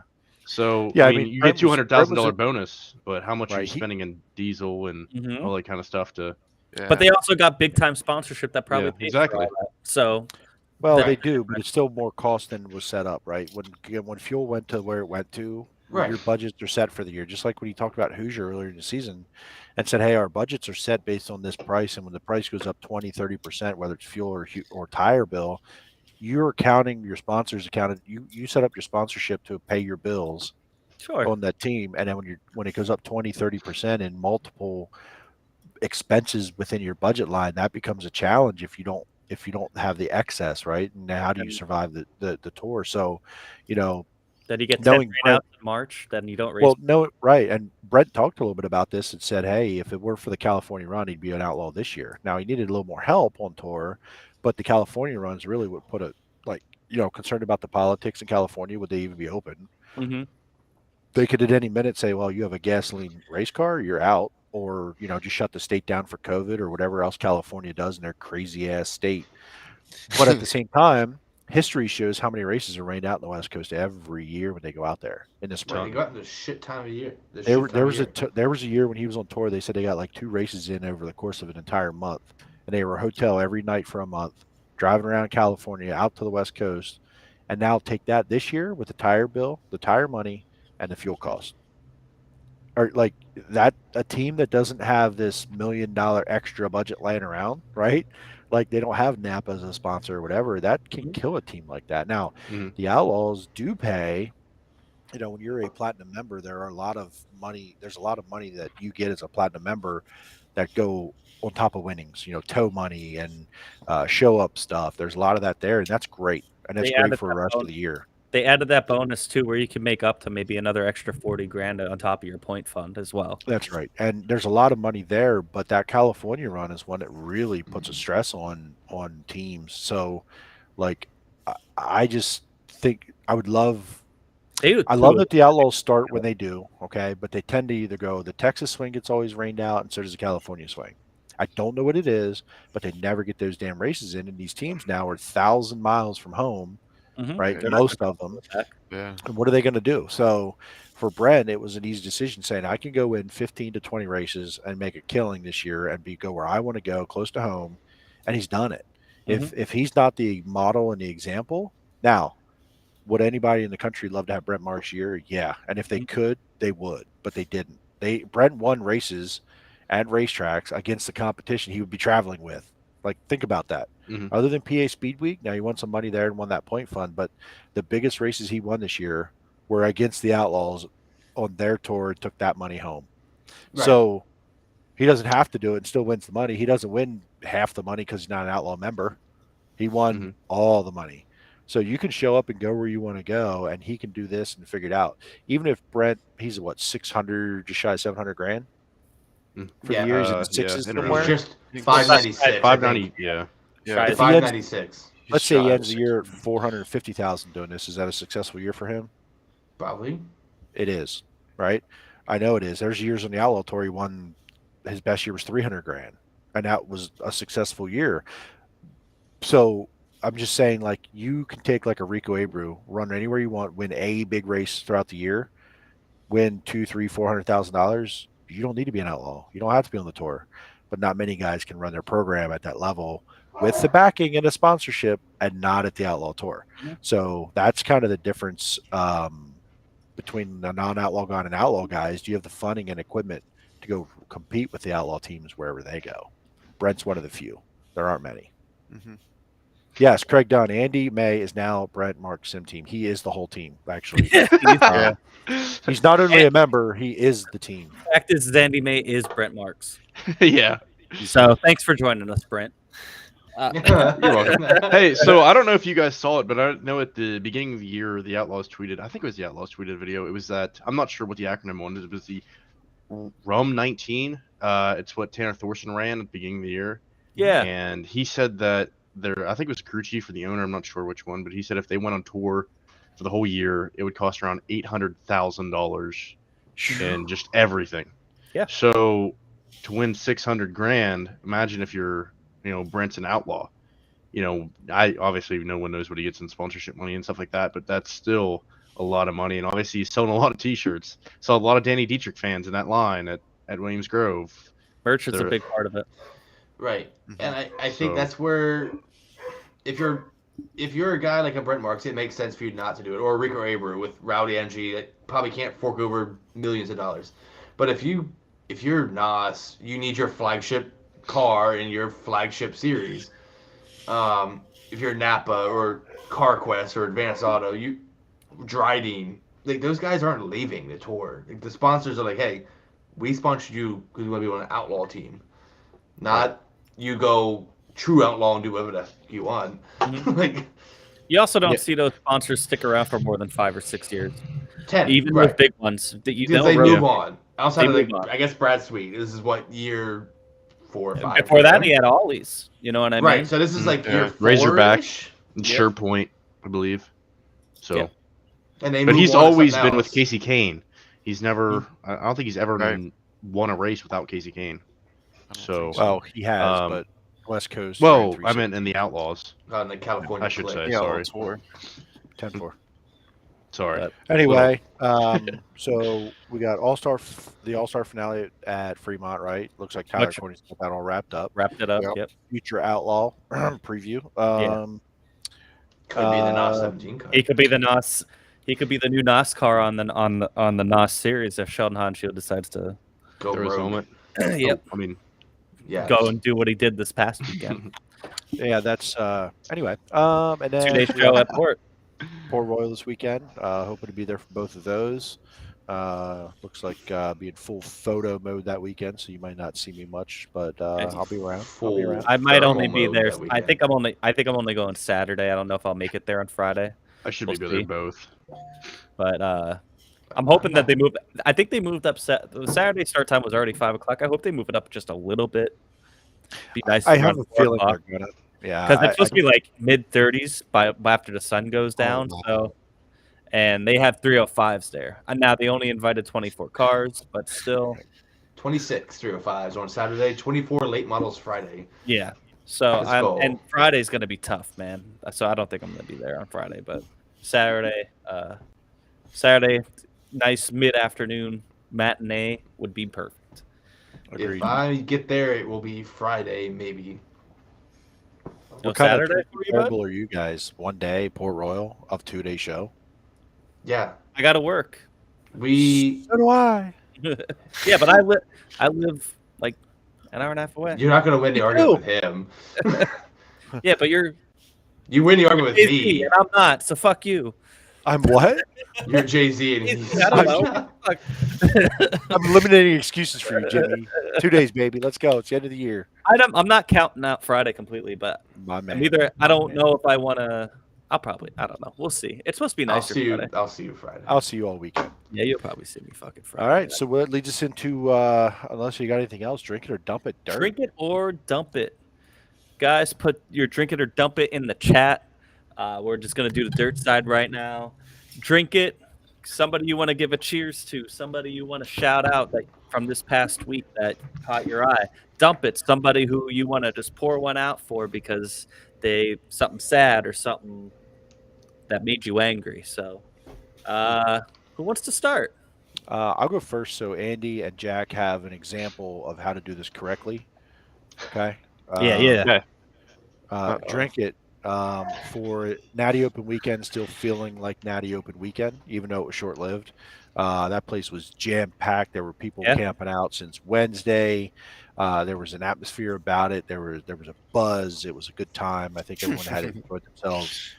Definitely drink it there. And and my dump it is Rick Eshelman, man. Yeah. Like, reach out to a friend, man. If you're struggling, reach out. There's a lot of help out there. Don't know what he was going through. Didn't know his background that great. But he's definitely reached a lot of people. You can see it all over social media. So that's mine for the weekend. Yeah, definitely R.I.P. Rick Eshelman. That was very sad, very hard to hear. That was you started seeing him being missing, and you started thinking the worse the longer it went, and unfortunately, it was the worst. So, Chris, you want to go next? No. I want Andrew May and Jackie on me. All right, Andrew May. So my drink it is to Jeremy. Obviously, you guys don't know, but we have very similar career path, and Jeremy's helped me a lot. Helped out the company that I work for a lot, and everything that we talked about this weekend wasn't really about racing. It was about life, and it's just something that in the future that we have. My dog just came in, but in the future, he'll help me out, and that's something that's pretty huge for me, helping me with my career. And we met through iRacing.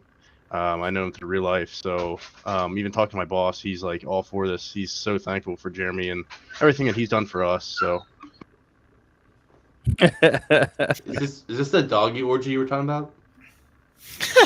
Yeah, hold on. That you didn't want on air? Well, it's happening. I was wondering, he went to best his pants. Maybe he didn't have his pants on there or something. Live. Yeah, sorry, we have a dog party here. My sister dropped her dogs off, and he's separated now because he can't stop barking. But my dump it is my dog right now because he's just so depressed that he's from the other three. But he kind of ruined what I was saying. But that's my drinker and dumper. Jack Young. I'll start with a dump it. I have actually something that you guys actually don't know yet. I'm just gonna say it straight up. So John Trone, the owner of the 39, is actually looking to take Chase Dietz out of the car. They're putting Cam Smith in the 39 on Wednesday. Wow. Yo, breaking news. Let's fucking go, bud. Let's fucking go. Breaking news. You heard it here first on Turn 2 Terribles. Why are we... But why? Jeremy Elliott, bitches. I'm gonna put this on Twitter. Put it on Jeremy Elliott here, bud. Holy shit. Let's go. Fucking, you heard it here first. Chase Dietz out. Where do you... All right. Now you just started on a whole nother topic. But they say that they're gonna put... So... They're going to have 2 39 cars, what? Chase Dietz and Cam Smith, but they're looking to slowly take Chase out of it and put Cam in it for next year. Chase Dietz to the 27. Yeah, maybe. Or maybe they might just keep Pittman. Pittman's done, man. He's just doing it. He's just doing it for fun. Dropping bombs. Are you drinking or dumping it? No, he was dumping it. Like, that's right. That's what I make sure. He was putting clarify the information out there. You heard it here first. I'm like one of the few people that know because Cam Smith goes to my school, so that's weird. That's so weird. It's so weird to me. There's a fair chance he just lost that ride. And I guess my drink is just to all you guys because this Friday was the first time I really got to meet all of you. There's your plug. I got to meet all of you. Like I got to meet Jeremy for the first time. That was nice because he's my sim team owner, and I got to watch him take photos, and he showed me a little bit of taking photos. Eric was in a war. What the hell is happening over there? How did he's in a war, boys. The dogs. He's got an orgy on his bed with his dogs. This is absolutely insane. This is insane. Go ahead, Jack. Sorry. Some doggy style. Sorry. Wow. Okay. That's it. There we go. Well, yeah, I got a broken nose.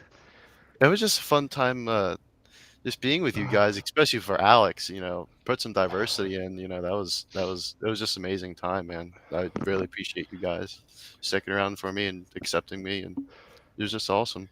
Cheers, Jimmy, man. Turn It Loose, Part 1. I got my NOS with me. Photo of the week has to go out right there. Oh yeah. Part Yeah. 1 of it. This is Hold on. Right here. This Who's is only Part Tyler 1. Berryman. part one. Part one photo of the week. We're ending racism, ladies and gentlemen. And racism photography. These were the vibes. I should have put more pictures up in here. There's a lot of good pictures taken by Jeremy and some other people, just having a great time in the infield, and that's really what it's all Maybe about. we'll put them on TikTok and Instagram all week and just kind of share them that way. Check them out on our We Instagram. have and stuff. a ton. Yeah. Thanks to Jeremy and other people taking really pictures. captures the moment. And, if anyone sees the TikTok from Friday, it wasn't us. We were hacked by Kim, Jimmy's fiance / girlfriend / terrorist of TikTok. This rat Jack bag. Young, is Tyler Berry one of the guys that was with you? He was the guy that you gave the drink to. Allegedly. The Yeah. sodas. The Dr. sodies. Pepper, yeah. The sody pops. Yeah, the Dr. Pepper, nice. Sody 23 Pop. flavors, He probably said his name and I didn't listen. That's possible. Who's your chauffeur? Is that him? I had a few sodas No, you just myself. asked if anybody wanted a soda, and he said sure. No, I meant Yeah. who's the guy that That's said what- I that don't think he introduced ever me really- as Jack's chauffeur from Yeah, that's him. Friday nights. Is that Tyler? The one that drove you? Oh yeah, that was Tyler. Yeah. Yeah. That was I him. met him 2 weeks ago. Cool dude. Wait, no, you met Alex 2 weeks ago. Oh, same thing. What yeah. Alex? Alex O? Yeah, Alex. Oh, yeah, was Alex O. that tall guy. Oh. I don't remember. I mean, they're all cool. What he wore. They're all Oh. cool. Yeah, that's the other thing too. You guys Big O. accepted my friends too, and I appreciate that. Hey, Hey. that's what we're here for. And listen, that's Jeremy what it's all started about. It's all about. We're all about having a good time and watching race cars go fast. It Basically, was also really We're funny 10 watching you for- guys bet. That was Grandma hilarious. Griffey started a Grandma Griff. racket. I know she's out there probably lurking somewhere. That was some She sort started, of pyramid Ponzi scheme. yeah, and somehow Alex stole the money. What the hell? I broke even. Grandma Griffey robbed me of $6. She robbed me of $6. It was a pyramid scheme. Grandma And this Griffey. old lady just robbed me. That's why. blind. That's why she got beer shower, boys. That was really fun, though. I enjoyed that. I want to do that more often. It was a little chaotic, but I liked it. It was fun. It made I heat races a little more interesting. had no idea what was happening. Exactly. No clue. Now, Grandma Griffey's great race car casino. now, are you guys going to the race on October 22nd? I will Yeah. be there, barring some cataclysmic event. Yeah, as long as the weather's okay, I'll be there. I'll be there if it's raining. Hopefully, I'll be there. Cool. Are you going there, Andy? Probably not, because I'm going to the World Yes. Finals 2 weeks later. So, Yes, take a this big- is chill out Shinji's weekend. anniversary weekend. Oh shit! I can say officially this coming weekend it's been 1 year doing photos. Let's Well, that's- go. That's Wow. my drink it right there. That's right. Because that's it was here. Man. you bought the camera that Saturday and drove up from what you bought it? Towson? Drove I up drove that to Saturday? Maryland back. Right, to you drove Port to Royal, up there Towson with all the way to camera. Port Royal Yeah. and we learned how to use the camera in it. That was cool as Charged shit. the battery on the way and had to have your girlfriend show me how to use the camera to get the focus on something. That's how much a year has And- gone by. And Jimmy had to carry me out of the pits after I died in front of Kyle Keen. It's fine. Yeah, I had to carry you out. You were rough that night. That's when I You- saw Austin Griffey's tits. Yeah, Yes, you you weren't found out- much better, Yeah. bud. That's Yeah. this weekend. Yeah. You weren't much better. I just fell down first. That was when Um, that's when Turn 2 Terribles pretty much got coined. That's pretty Right, much Was it. pretty That's when much it that started. weekend. Yeah. At Kyle Keen's trailer were fireballs and Miller Lights and Bush Lights and all the Shut beers. up. No, Kyle Kenny Hefner's trailer, wasn't it? Yeah, whatever. Kenny Kyle Keen was Hefner and there. Kyle Keen was there. Right, Kyle were helping him out. So who Yep. did everybody do drink it or dump it? I, Nah, I'm we still got me and Jimmy to go yet. That's good. I want to drink. I want to drink it to the Outlaws getting that race, and I know it wasn't the most safe, but I really appreciated it as a fan. Laps. They got a lot of it in though. They rushed the entire program. They Yeah. didn't dick around, and we had a good show to see. And my dump it will be Rick Eshelman. It's still sad. Mhm. Go ahead, Bruce. No, I mean, drink it up for Baps Speedway and Port Royal to move their dates around to let the Grove get the National Open on the 22nd. They had their own races going on. and for them to move the way they did, I think like that's what we need local tracks to do, obviously, to help each other out. And hopefully, this is where Selinsgrove and Port can work something out for next year. But I mean, for them to move it, that's great. Dump it. That shitty October weather Yeah. ruined Yeah. everything. Hurricane Ian. Yeah. That bitch. Dump it Never for- heard of her. Solid I drop hope- there, Jack. Thanks for chiming in. I hope Hurricane. Hurricane. I hope Hurricane Ian doesn't get a cup ride ever. Fuck that dude. Anyway, yeah, dump it out for that. I mean, it's just bad luck. When you have these big races, you talk about the Knoxville Nationals or Kings Royal or Tuscarora 50, like Natty opens right there when it has this kind of thing. I mean, I guess a step back from that, dump it for not having a rain date on Sunday. Not that it was going to matter here, but to have no rain date, kind of dumb. But just the whole thing. I don't think the Outlaws do a lot of rain dates like on the schedule just because there's like Too moving many on. races Gotta on the go. schedule. I mean, it's just the way it goes. I mean, I feel like big races should though. I That's hear just you, me but think. it's bigger. It's a bigger thing than just a rain date for like the people that definitely can go back. Right, Some right. like the attendants pay 75 grand and you can't even go back. They're not going to pay out 75 grand and have a third of the fans show up. Mhm. Like it just this 22nd makes a lot No, more right. sense. No, I mean, right. I mean, I agree. You know what I That mean? mean, Friday it should show really helps though because it's only a $5 difference and they still got everybody's money. And I think that helps pay some of that purse because they only pay 10 grand on Friday night. So For 10 laps. for 10 For laps, 10 laps. God damn, Lance, that's a great payday per hour. Yeah. Well, it still was like 4-hour race, but But it's 10 still laps. $35 to get in. It's 40 for the natty, so Yeah. it was still more, even though it was just a He regular won outlaw show. 10,000 for a heat race. Here's a fun fact. Lance Luis is one World of Outlaw win away from tying Greg Honnet's 28 World of Outlaw wins. That's actually wild in itself. Yeah. Honda No, was on it's- 4, wasn't he? He was for the first part of his career, yeah. Hmm Until we came to PA, he was. Yeah. Damn, Wow, that's wild. stat boy, Jack Young, stat boy. Stat boy. Solid, bro. Jack Young, where do you go to school? Spring What Grove. area? Okay, because I swore you were riding on a bike Friday. You passed the track. I yelled, "Jack, is that you?" And it wasn't you on that bike. It was No, it wasn't me. someone else. Then I saw a school bus go by. I thought maybe you were on it. Mm-mm. I don't know you either there. Nah, boys, thanks for coming in, man. Yeah, thank you we're gonna guys very much. We're gonna do our break. Picture of the week. Talk a little NASCAR after this. See if I can stay awake after that exciting Talladega race. That was great. But we'll see y'all in the sim someday if I'm ever allowed back in any leagues. Yeah. Thanks for having Andrew, us. Jack, That was fun. Thank you very much. Yep. Thank you. Thank you very Talk much. to you soon. And we are going to put up the photo of the week, and I'm going to take about a 2-minute break, and we will be right back. And photo of the week right here. Look at that sunset. We'll be right back. Whew.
And we're back.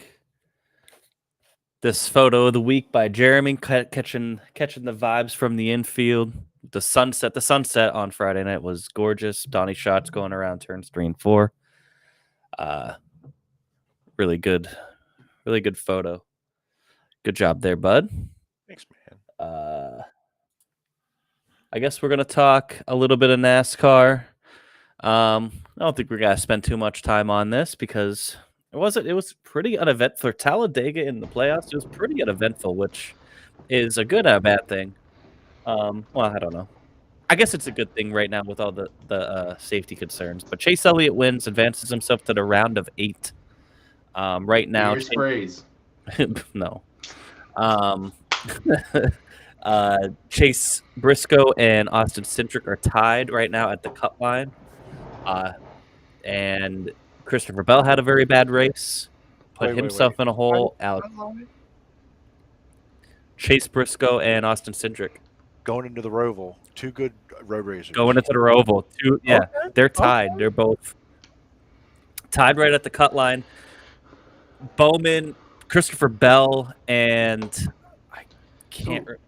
It's Bell, Bowman, Byron have some shit to do at the Roval. They got Bell and Bowman. Up, if Bowman even runs, I mean, right. he's still we'll get back to that. We'll get back to that. Can you just throw up that graphic? Yeah, I don't have it up. Hold on. Holy hell! But So Bell's a good road racer. I mean, it's. Let's look at Talladega. In my opinion, it was refreshing to see professional race car drivers act like it on a place when they can absolutely make it look retarded, like they did at Daytona and Talladega. Activity trading, bud. Yeah, well, if the shoe fits, okay. So, and they all will be if they would have drove like that, because they all get head injuries like everyone else. So, just saying, I think it was a refreshing race. It was hard to pass. It was you had to make your moves count, and the guys that knew how to do it made them count, and they got to the front. And I was watching, it was kind of interesting. Denny Hamlin, Ryan Blaney were leading the 2 lines most of the race. Yep. They're the best 2 plate racers in the field over the last couple of years. And Logano. Right, but he faded a little bit. But the guys that have finished the best at plate races over the last 2 to 4 years or more were at the front of the field. It wasn't a random, oh, you lead. The guys that were good stayed there. And the guys that know how to work it, McDowell, we know how good of a plate racer is. He won the Daytona 500 last year. He's finished second there at Talladega a few times, pushing Reagan and things that for front row. Just because you didn't have the chaos, I don't think it was a bad race. I think it was a really good race, honestly, for what it was. I think it was mid. And not because there was no wrecks, because this car has an inability to have a third line. You saw it at Daytona. So you didn't like the 57 lead changes? That was cool and all, but it was just 2 lines going back and forth. The second most lead changes in a decade? Didn't feel like it. Did it really feel like it? It didn't. I'm not saying it was a bad race. I'm just saying it was kind of mid. It was just kind of like, oh, okay, cool. I was glad that nobody got hurt. Yeah, I watched very boring football games over that race. I watched the end of the Talladega race. That's all I watched. I had no interest. I watched Talladega mostly because I wasn't feeling great, and the Patriots were playing the Packers, and I knew that was going to make me feel worse. So I watched the entire Talladega race. I watched the whole thing too. I watched it while the Patriots were on the other channel.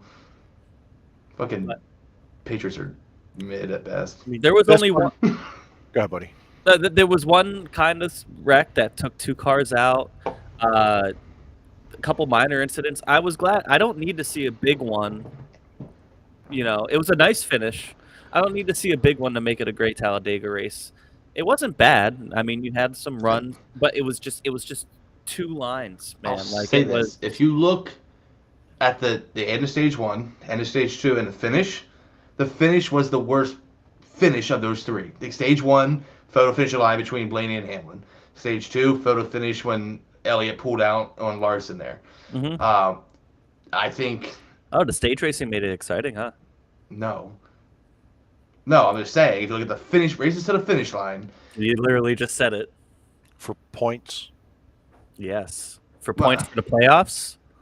It made the mid race exciting. It Photo wouldn't have changed finish. anything though if they were not racing for stages. They'd still been side by side, like you said, back and forth. They But probably the would have been moves, file the entire time if it wasn't for that. either way, the point I'm making is if you want to gauge the 3 finishes, fabricated or Sus, otherwise. dude, that's so sus.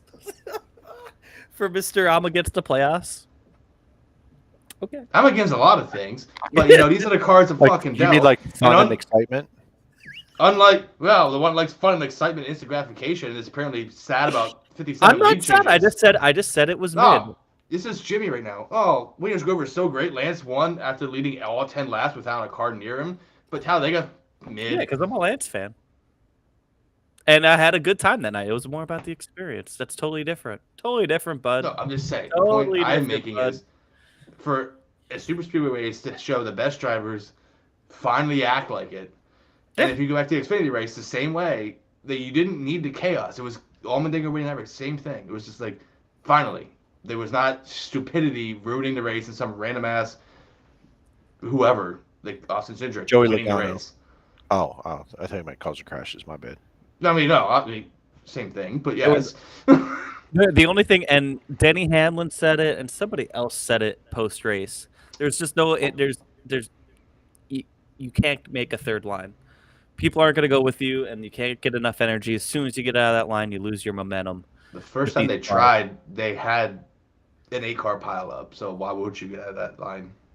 Sure, 100%. It was just, you could only pick 1 or 2 lines and hope that one goes further. That's all it was. That's super speedway racing, though, in a nutshell. I'm glad that there wasn't anything. I think. NASCAR needed it. Yeah, they needed After some this heat off them. past month, they needed something of just, you know what? We had a bad day. Yes. As in, nothing went wrong, for the love of Christ. Yes, for sure. And, it's good. Worst you have is an 8-car pileup and 2 cars out of the race. Yeah. No, it was decent racing. It wasn't. It wasn't what you're expecting at those races, and that's okay. It was a good finish. Yeah, to me it was refreshing that they didn't tear up all that shit. Have guys versus getting hurt. I mean, that's Talladega. I don't care what the decade era car. We'll get into that, but it was refreshing to see them finish across the line without crashing each other in a gigantic ball of fire upside down, and that overtakes the story of who won that race because Chase did a hell of a job. Yeah. As much as I don't like to give Chase Elliott credit for anything, No, he did. He did a hell of a job doing what he needed to do there. As much as I was rooting for like McDowell and Eric Jones and some of those guys right there, like Chase did what he was supposed to do, and they all crossed the line, moving for the most part forward and not junk. And it was pretty refreshing to see, to be honest, leaving Talladega without half the field on rollback. It was pretty cool. That's my take on it. Jeremy. I agree. Right there with it. That's what I was trying to get at. Like I love the chaos. You made it sound like it was like the most exciting race. No. 57 lead changes. It was 57 lead changes. Yeah, but it didn't feel like it. Doesn't really matter what it fucking felt like. It matters if it happened. It wasn't that freight train around the top when Dale Jr. would lead the train for the 2011, 2014 era where he just lead the train around the top. It's true. And you have 180 laps of that, and they're still gonna wreck the shit out of the cars. Well, they just did now I watch for 3 lines. Yeah, all day. And one went a little ahead, one went a little ahead, one went a little ahead, all day long. And it was just like people okay, to moved up, fell back, but it was hard to gain track position. It wasn't normal super speedway racing where if you're 20th with a couple laps to go, you still feel like you have a shot, not just because of a wreck, but because you might be able to get a run. You don't have that anymore at these super speedway tracks. You need a wreck to get up there. You need to be up there at the end to have a shot. Let me counter with this though. How many of those guys drop back at the end of that pack at the end there? Because they talked about on the broadcast before the lap with 6 to go, the Hamrick caution when he was sitting there on pit road. There was guys dropping out of that pack, anticipating a wreck. Yes. And Junior, I think Junior goes, they're dropping back. It may never happen. That's true. But I think we've gotten so accustomed to it happening. Well, sure. If you're making that move because there's a 95% chance that there's going to be carnage somewhere with 2 or 3 to go. I think there is if there's not a late race restart. Honestly. Hot take. I think drivers drove a little scared, and not. I was gonna go with you there. But I think they were Also, there's a lot of points racing there, which was cool. I liked that part. I think they were Season thinking, points. shit, I need points because there's so many different winners. That's right. You know, it wasn't you with how many different winners there's been this year. It has really changed these playoffs to where it's like, yeah, winning is big, but it's not everything. If I just have a solid day, I'll be okay. Right, because you're getting all these winners from outside the chase, and you can just point your way through. Any week at this point, you can almost do that. Now, it was crazy because you really could do that during a season because you ended up having to get a win to get in. Yeah, But now true. in the playoffs, you still have all those other guys winning who aren't in the playoffs, so you can point your way in. You know, between if we want to roll into the safety thing, the threat of crashing, what's been happening more and more and more every week, it seems like, and Talladega mixed with points racing. I don't blame him a bit. And honestly, history says it's going to repeat itself. And if you fell out of that pack and you ended up 15th because of it, but you're not crashed, are you okay? If you're not, if you're out of the chase, and you're Kevin Harvick and you're actually running up there, he's up front. Let's say he decides to fall back out of that, going, I don't, not a lot to gain here, a lot to lose. Do you blame him? No, absolutely not. Now, a guy who has to get a win below the cut line, probably going forward saying, this is my playoff hopes.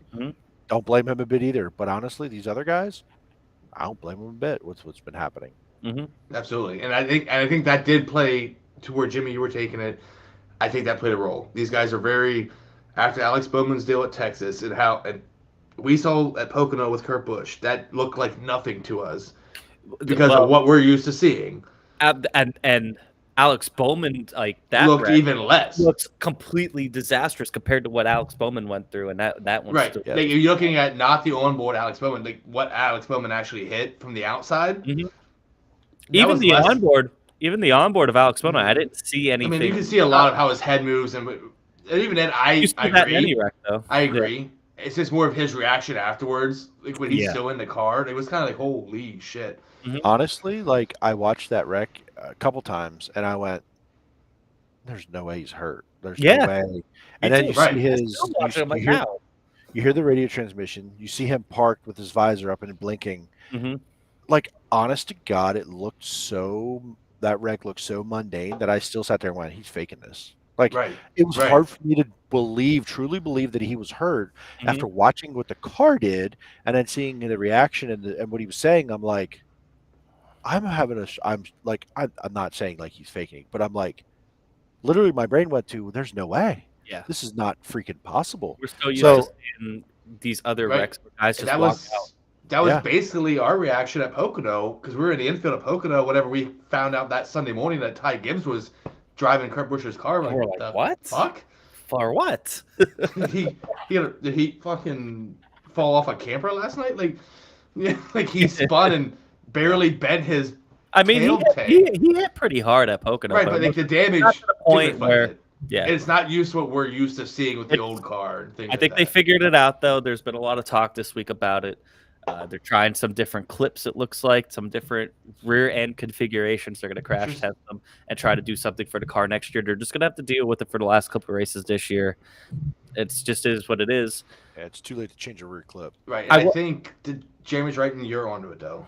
Guys race Talladega a little bit differently, knowing that, one, other than Alex Bowman, who wasn't racing, most guys didn't have to win this race to advance. They have to win their oval now because they didn't go quite hard enough at Talladega. It didn't go how they thought. I don't think so. Let's put the. Go ahead. Like I think Bell. I think Bell's Bell was really one the of those only guys, one that's in a must-win situation. Right, and he was one that really could have benefited from not doing what he did all day long. But the other guys could probably point their way through on good days. I don't blame them. Maybe not push as hard. Let's get through this race. And if they're expecting other guys to wreck, then that's fair too. So it's just it didn't work out that way. Hey, is it bad that I'm praying for rain at the Roval? That would be great. I would love that. No, just throw an extra wrinkle in this bullshit. Yeah. Not too hard though. Like the rain that we've been getting here. I wanted that Xfinity race, but they were straight water drifting. Yep. Because they do have to go through banking, so if it does rain too much, I don't know, but. Oh, but I want the banking dry and the rest of it wet. Yeah. That'd be Like great. I'm all He in. is straight Elmo chaos right now. Jeremy No, is. but it really brings the it because they say the same thing in F1. There's it really brings the driver out of you. You know what I mean? Like you really gotta be Careful. easy on it, and yeah, you're gonna hit some wet spots and some freak things are gonna happen, but you really got to know how to drive that car on ice, basically. You have Daniel Allmendinger- Suarez pulled out of the car and Justin Marks racing it. Like if it Hmm. rains, I'm in. Like I want to see that. I'm there for that all day. Let Suarez run lap so that Marks wins. Suarez gets It'll the credit for it. it'll be Let's Suarez go. on the car, but it'll actually be Marks in the suit. Like I'm in. Is Allmendinger racing a Roval? Yes. Yeah, he's Next gonna win year. if it rains. Oh. He is. Oh. See what you did there, fella. Precursor. I really love how Alex is bored by asphalt, but he's gonna go watch Fender highlights. Yeah, I was gonna say, and But they're probably Fender dirt. He also just missed the first hour and a half where we talk nothing but dirt. Yeah, you're a little late, bud. Yeah, sorry about your luck, bud. We only spoke an hour and a half about dirt. Yeah, Sorry, we, bud. so long on, we literally went so long on iRacing and dirt that we could probably take your iRacing gig here soon, bud. So we kind of already know about the. I don't want to drag on about the safety shit because we kind of already know there's not much that they can do. You know, the drivers are pissed, and I get it because they've been saying it all year. But what did Chase Elliott say? He was kind of rash. I don't know what he said. Chase, I didn't hear it. No, there was something. I'll go read he the said tweet. something pre-race or something. I mean, he said something. I'll go. He was basically just echoed what everybody else has been saying: is that these cars they feel don't like. Kyle Larson said he feels safer in a sprint car than he does in these cars right now, and that's wild because sprint cars are as safe as they are right now. They're still pretty dangerous. We've seen some, Brent Marks. Yeah, I mean, he walked away. Yeah, that's true, but doesn't always happen that way. But he walked away. We know what it is, and it's that was massive. Yeah, that was a massive wreck. But the car, so it's like built like a tank, and you do go to this. We did kind of have a big one at Talladega. There's about 10 cars involved, but only 2 cars were out of it. The rest ran behind and were actually up front. And you can't have that without this car being as stiff as it is. So NASCAR just needs to find a fine balance. And we knew that going in the new car, there's going to be things that we have to change and completely work on, And it's good that the drivers are speaking up about their own safety, but at the same time, for me, I'm like, a race car is a race car. You always have a risk of getting hurt no matter how safe the car is. And I understand, we could still continue to improve this next-gen car so they don't get hurt so often, but the risk getting into a car, man. Well, the risk, but at the same time, like you look at Alex Bowman's wreck. You wreck that car that way, and you don't expect to get a concussion. Okay, so there's a clear distinction here. You're not wrong with the safety, and look, it's a race car, and there's an element of danger. But when you back one into the fence, and you have that much distance between you and the wall, and you're getting hurt, there's a problem, and there's an obvious problem with the way these back into the fence. It would be different for me if. We talked about like grass in the infields, right? Like, hey, there's an element of danger. Grass is part of it. Don't get wrecked in the grass. Don't go through the grass. You tear the front of your car off. Like, risk for reward. These guys aren't having a lot of choices in how they wreck. And being that it is a dangerous sport, NASCAR has done a lot of innovation to get these guys safe. To take a step backwards, not knowingly, clearly, not knowingly, but to take a step backwards and have this kind of stuff actually hurting guys is. It's a dangerous, slippery slope to go down from a sanctioning body's perspective because the teams cannot do a damn thing about it. Right. There's nothing that they can do to make it better now because NASCAR won't let them touch the cars. I would guarantee you if they said teams, you can make this car safe, do what you got to do. NASCAR won't let them do it because they're going to cheat.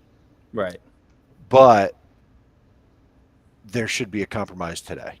And I don't think, unless literally replacing the clip with a whole nother set of hard parts, there's got to be a better way. I maybe there's not, but I just find it tragic, in my opinion, that they're in October and it's been months and months and months of this. There's been zero done about it. To me, that's not even risk. That's just.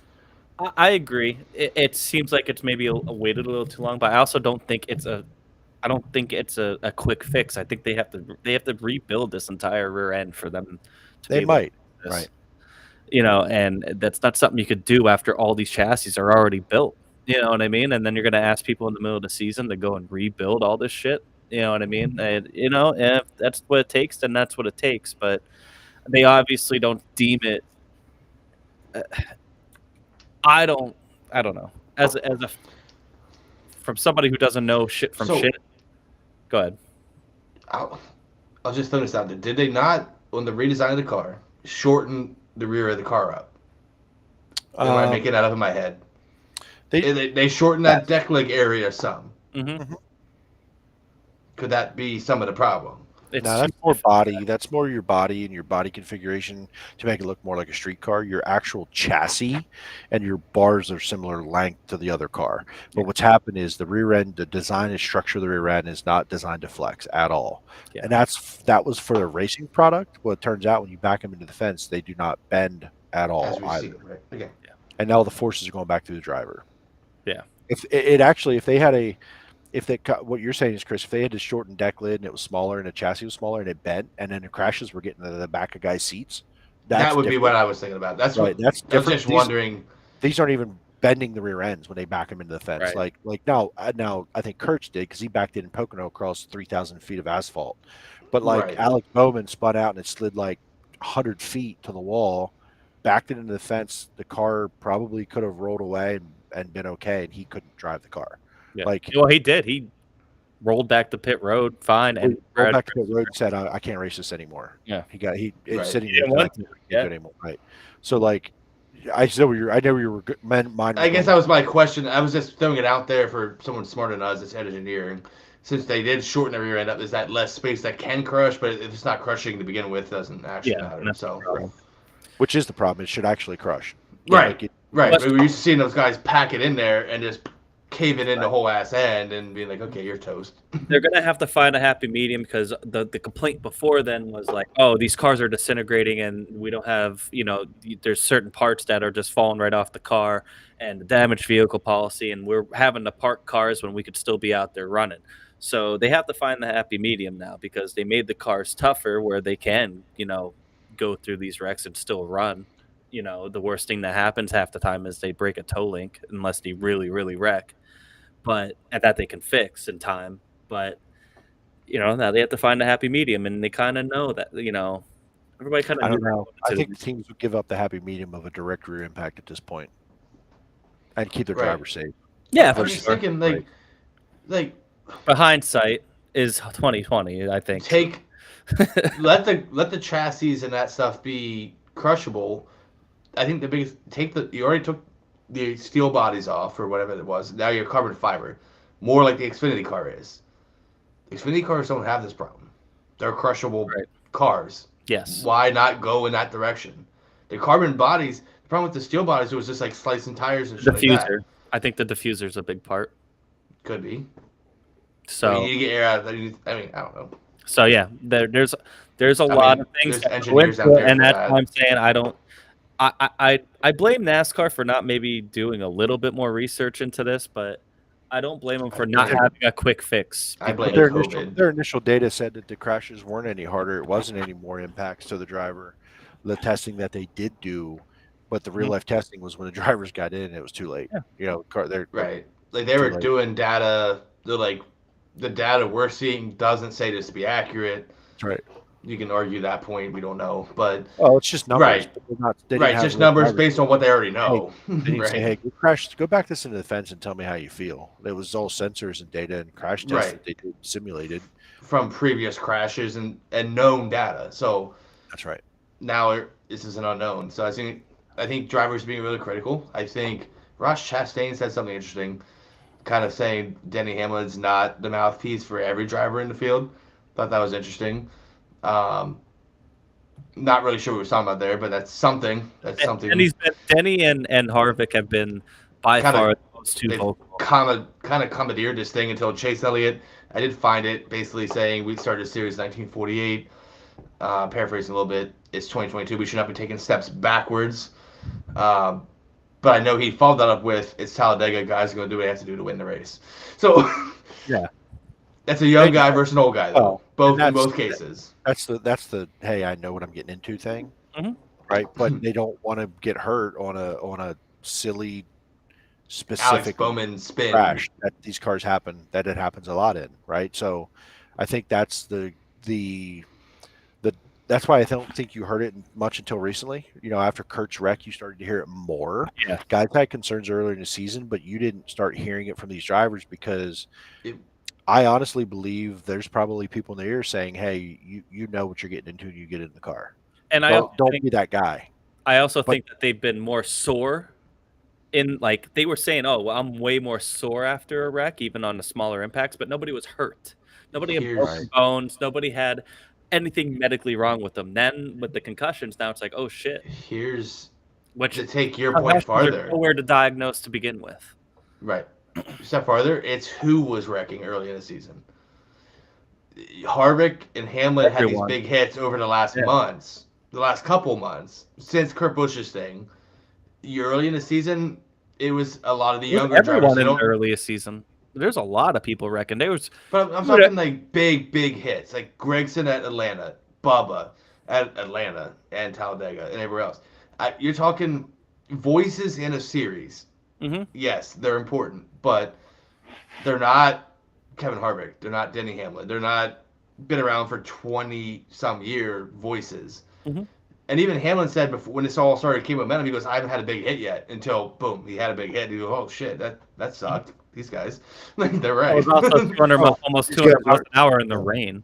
These guys aren't. Well, what I'm saying is that changed this, because a lot of those guys felt it for the first time that what these other guys were talking about that were maybe newer, like, hey, you're just back. Like, I even think Harvick. before they didn't care about wrecking because they felt safe in the car. Now they don't feel safe in the car, maybe. so now they don't. Now they're nitpicking everything. But even I don't Harvick, blame them because it's their lives. Don't get me wrong. Even Harvick said, he goes, these guys that said it wasn't that bad, they've never hit a non-safer barriered wall.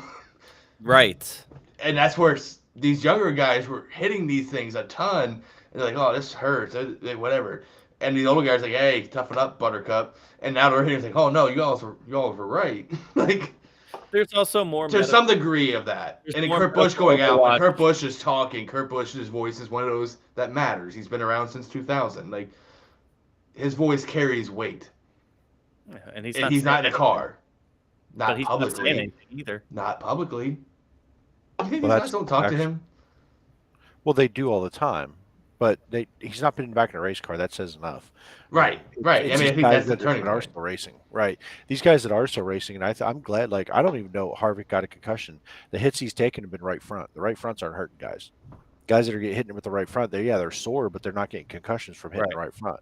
It's these little tiny little back it into fence hits that are hurting these guys. They're the ones that are being out. And definitely Bubba and Noah, they've talked about, like, that was like the hardest impact I've had in my career. Like, I was blah, blah, blah. I was sore, but they're not getting a concussion because that's one specific way they're crashing is causing the concussions. That needs to be resolved. If these cars are more durable on all the other parts and this and that, I mean, we've seen some massive Harrison Burton. We've seen some massive hits this year. Guys are sore, but they're getting back into cars. Well, that's part of the deal, right? Yeah. That's part of the deal. That is part of the risk. But to have it be one style of crash is literally taking guys out of the seat has to be taken care of. I agree with all that. The only thing that I had against all this was, don't throw the baby out with the bathwater. You have a lot of good things with this car, and drivers are saying these things are complete garbage. Completely redesign the whole fucking thing, and it's like, how could you say that when you guys are having the most successful season you guys had since the early 2000s? And not just that, Well, with that, who's having the most successful season? 17 or 18 different people. Yeah, NASCAR, not JGR, not Hendrick. What are you talking about? What do you mean? What are you talking about? Hendrick won the most races so far this year. Larson isn't not winning 10 races. Hamlin, I'm saying play that angle. I'm not saying that's right or wrong. I'm saying is these guys that are used to dominating the series are getting beat by an Eric Jones at Darlington or this car's a big one for the sport. Yes. Right. No, which I is agree good with for all this. everyone. And right? I think the drivers know that too. Short term, this is good for NASCAR this year. You might not be completely off base on that, but this is good for NASCAR, which means if people come and watch, that's sponsorship dollars, it's TV dollars, that's ownership dollars, that feeds into the drivers. So it's great for the sport. To say get out of the car and just throw the car out, it's trash. That's out of frustration. I mean, remember the car tomorrow, Kyle Busch, right? Remember that? And it turns out it was a giant piece of shit, but right, but. That is out of frustration and anger at the moment. I don't know if anyone truly believes like start over. This is a piece of shit. Now there's some owners that like Justin Marks came out and said this was supposed to save us money, but I've spent tens of millions of dollars more than I was supposed to spend. But that's what it's going to take to win right now. And also this issue with the crashing, whatever, it's just piling up, and guys are frustrated. I don't think they truly believe it's a whole car deal. So, but I think, and like I think part of Marx's thing was because they can't fix things. So if it gets a little dinged up or whatever, they can't modify it, or else they're facing a 100-point fine and getting crucified. So it just sucks. It just sucks. So hopefully there's a resolution to that to some degree without opening the box back up. Obviously, you open the box back up and good teams, good engineers are gonna find out how to find it. They go, you just do a little touch there, cave it in here, and boom, we go faster here. Don't throw the baby out with the bathwater and make the little adjustments that they need, and you can't expect it overnight. Right. I mean, yeah, you can't give the engineers an inch; they'll take 10 miles. Yeah. I mean, right. Because that's literally their job. I've had this entire time. I've had pretty good confidence that NASCAR has been working on it, and it's going to come up with the right solution. Maybe it's not as quick as everybody wants, but. They're just going to keep getting hounded for it. And I kind of feel bad for NASCAR a little bit on that. So go ahead, sir, Jeremy. No, I was just going to lead into the next subject, which is our asphalt drink or dump it. We'll keep this show moving, man. Like, I hope nobody else gets hurt. Finish the season out strong. Everybody comes back healthy next year. They have a fix for it, and we don't have to talk about this stupid shit anymore with these Cup cars, man, because they are onto something for sure. Yeah, I agree. It's been the best season they've had. Right, just a typo and everything. Chase Elliott wins, advances, playoff picture becoming clear. Allmendinger wins the Xfinity race. Good for him. Trinket? No. Maybe. What's your Trinket dump it? He's not see the logo yet. What do you mean? It's been down there. Yeah, we just said Trinket dump. Anyway, drink it up for drink it for Justin or Anderson from the truck race being okay and not getting crushed. Oh yeah, he almost burnt alive. Well, and tried to crush himself getting out of the car. God love him. That was dumb. That's my dump it too. Don't get out of a moving race car going to the inside wall because you damn near crushed yourself. Don't sit in a burning car because you'll die quicker. That's what I'm saying. I'm out. Drink it and dump it. Drink it for him getting the hell out and everything being okay. But he was like way too close to being crushed meat. Yeah, he had some pretty severe burns, but it sounds like he made it out okay. Jeremy? Drink it to Jimmy Johnson's full-time racing career coming to an end. I mean, congrats. I wasn't a huge fan while he was winning. Oh, we talk about World of Outlaws full time next year. The Yankees, to me, it's annoying as fuck when he was winning it all the time, but can't argue with history, man. Like that's legit. And I got to see it, my younger adult life through growing up, basically. So drink it to him and dump it in the NASCAR world. Glad dude's okay with the burns for sure. Scary deal there. And I'll go with the same thing. Like being on fire is probably the worst thing ever, and you're harnessed in and on fire. We've seen, unfortunately, a lot of that this year, even in the dirt world. A couple weeks ago there with out on the West Coast, methanol fire. I think it was Neto, right? Yeah. And just here at home with Dylan Cisney a few weeks before that. So, that stuff's no joke for sure. So glad to see he was all right. For sure. My drink it Oh man, I just slipped my mind. Drink it just to a clean finish at Talladega race. No harm really done to any of the Cup guys. And I'm gonna do a dump it to Ryan Blaney because he had that fucking thing won, and Chase Elliott just said nah. Ryan really, he's been so close all year to that first win, and he's still second. Oh, you know what? Why I drink it to? Points racing, buddy. Jeremy's like, the fuck you talking about? Come on, Chris. No, I'm looking at you. Points racing. He always does it at this point in the night because he knows I'm not going to engage in it. No, that's bullshit. I've been trying to engage you the entire time. So, yeah, I'm just saying, points racing. Guy who has not won a race. The guy that should be rightfully in second is in second. Thank you. Yeah. Good job. I'm glad you finally saw the light, even though. What are you talking about? Talladega's mid. Talladega was mid. Good. That's okay. Except not for the good, not bad. End of the stages were just like the end of the race. At the end of the stages for the points? What do you think about that? I think Chase Elliott really knows how to end fucking money for the points. That's what I know.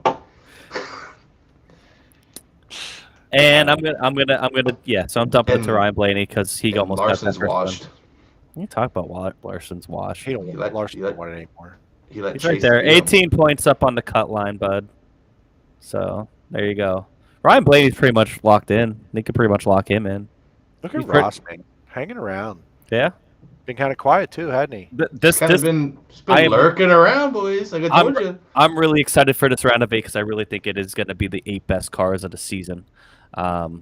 Because you have Logano in there, you have Hamlin, Chase, Larson, Chastain, Blaney. Those are the guys that have been really the cream of the crop most of the season.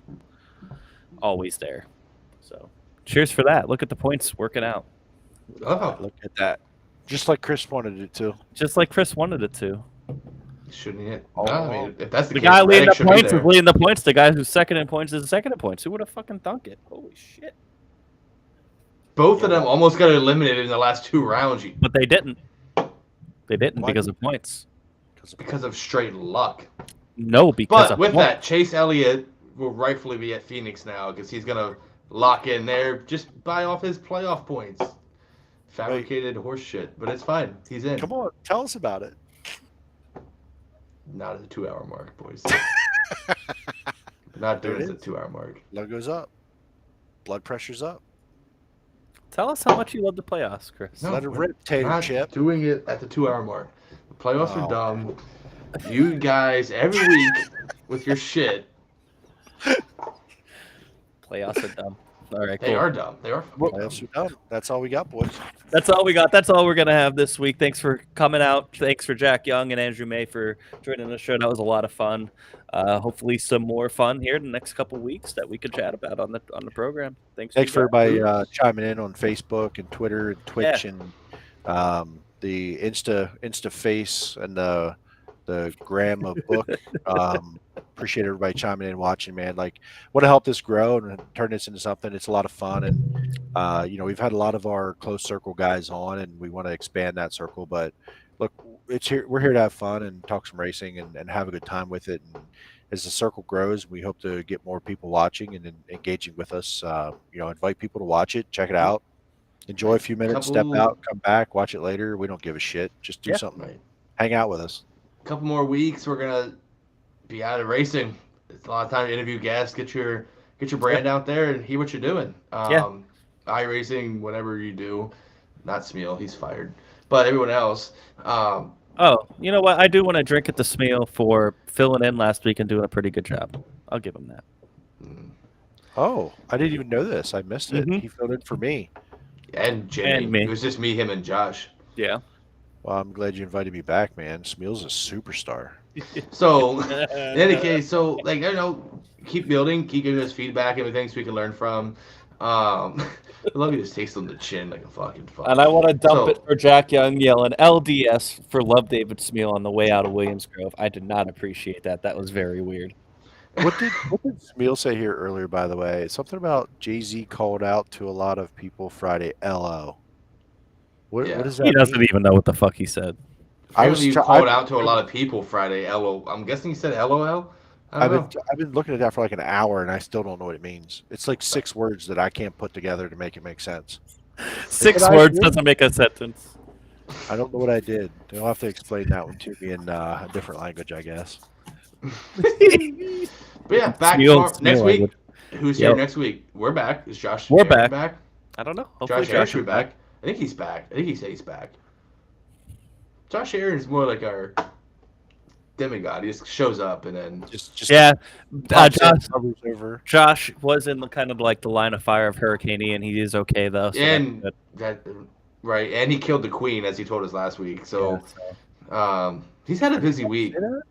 He kind of. We're in America. Maybe didn't say that. He kind of said he was there when she died. Conveniently. Just saying. But either way, he's had a busy month and a half. He's looking to be back end of the month for sure. He'll be back straight through until February. Nice. Looking forward to it. Good. Yeah. So thanks everybody for in the chat, keep talking with us, and we'll keep bringing people on and stuff like that, and it makes it much more fun. We kind of have a loose format here, obviously, and it's more fun when we can engage with you guys. It makes it fun. So, thanks. We'll see you guys next week. See you guys.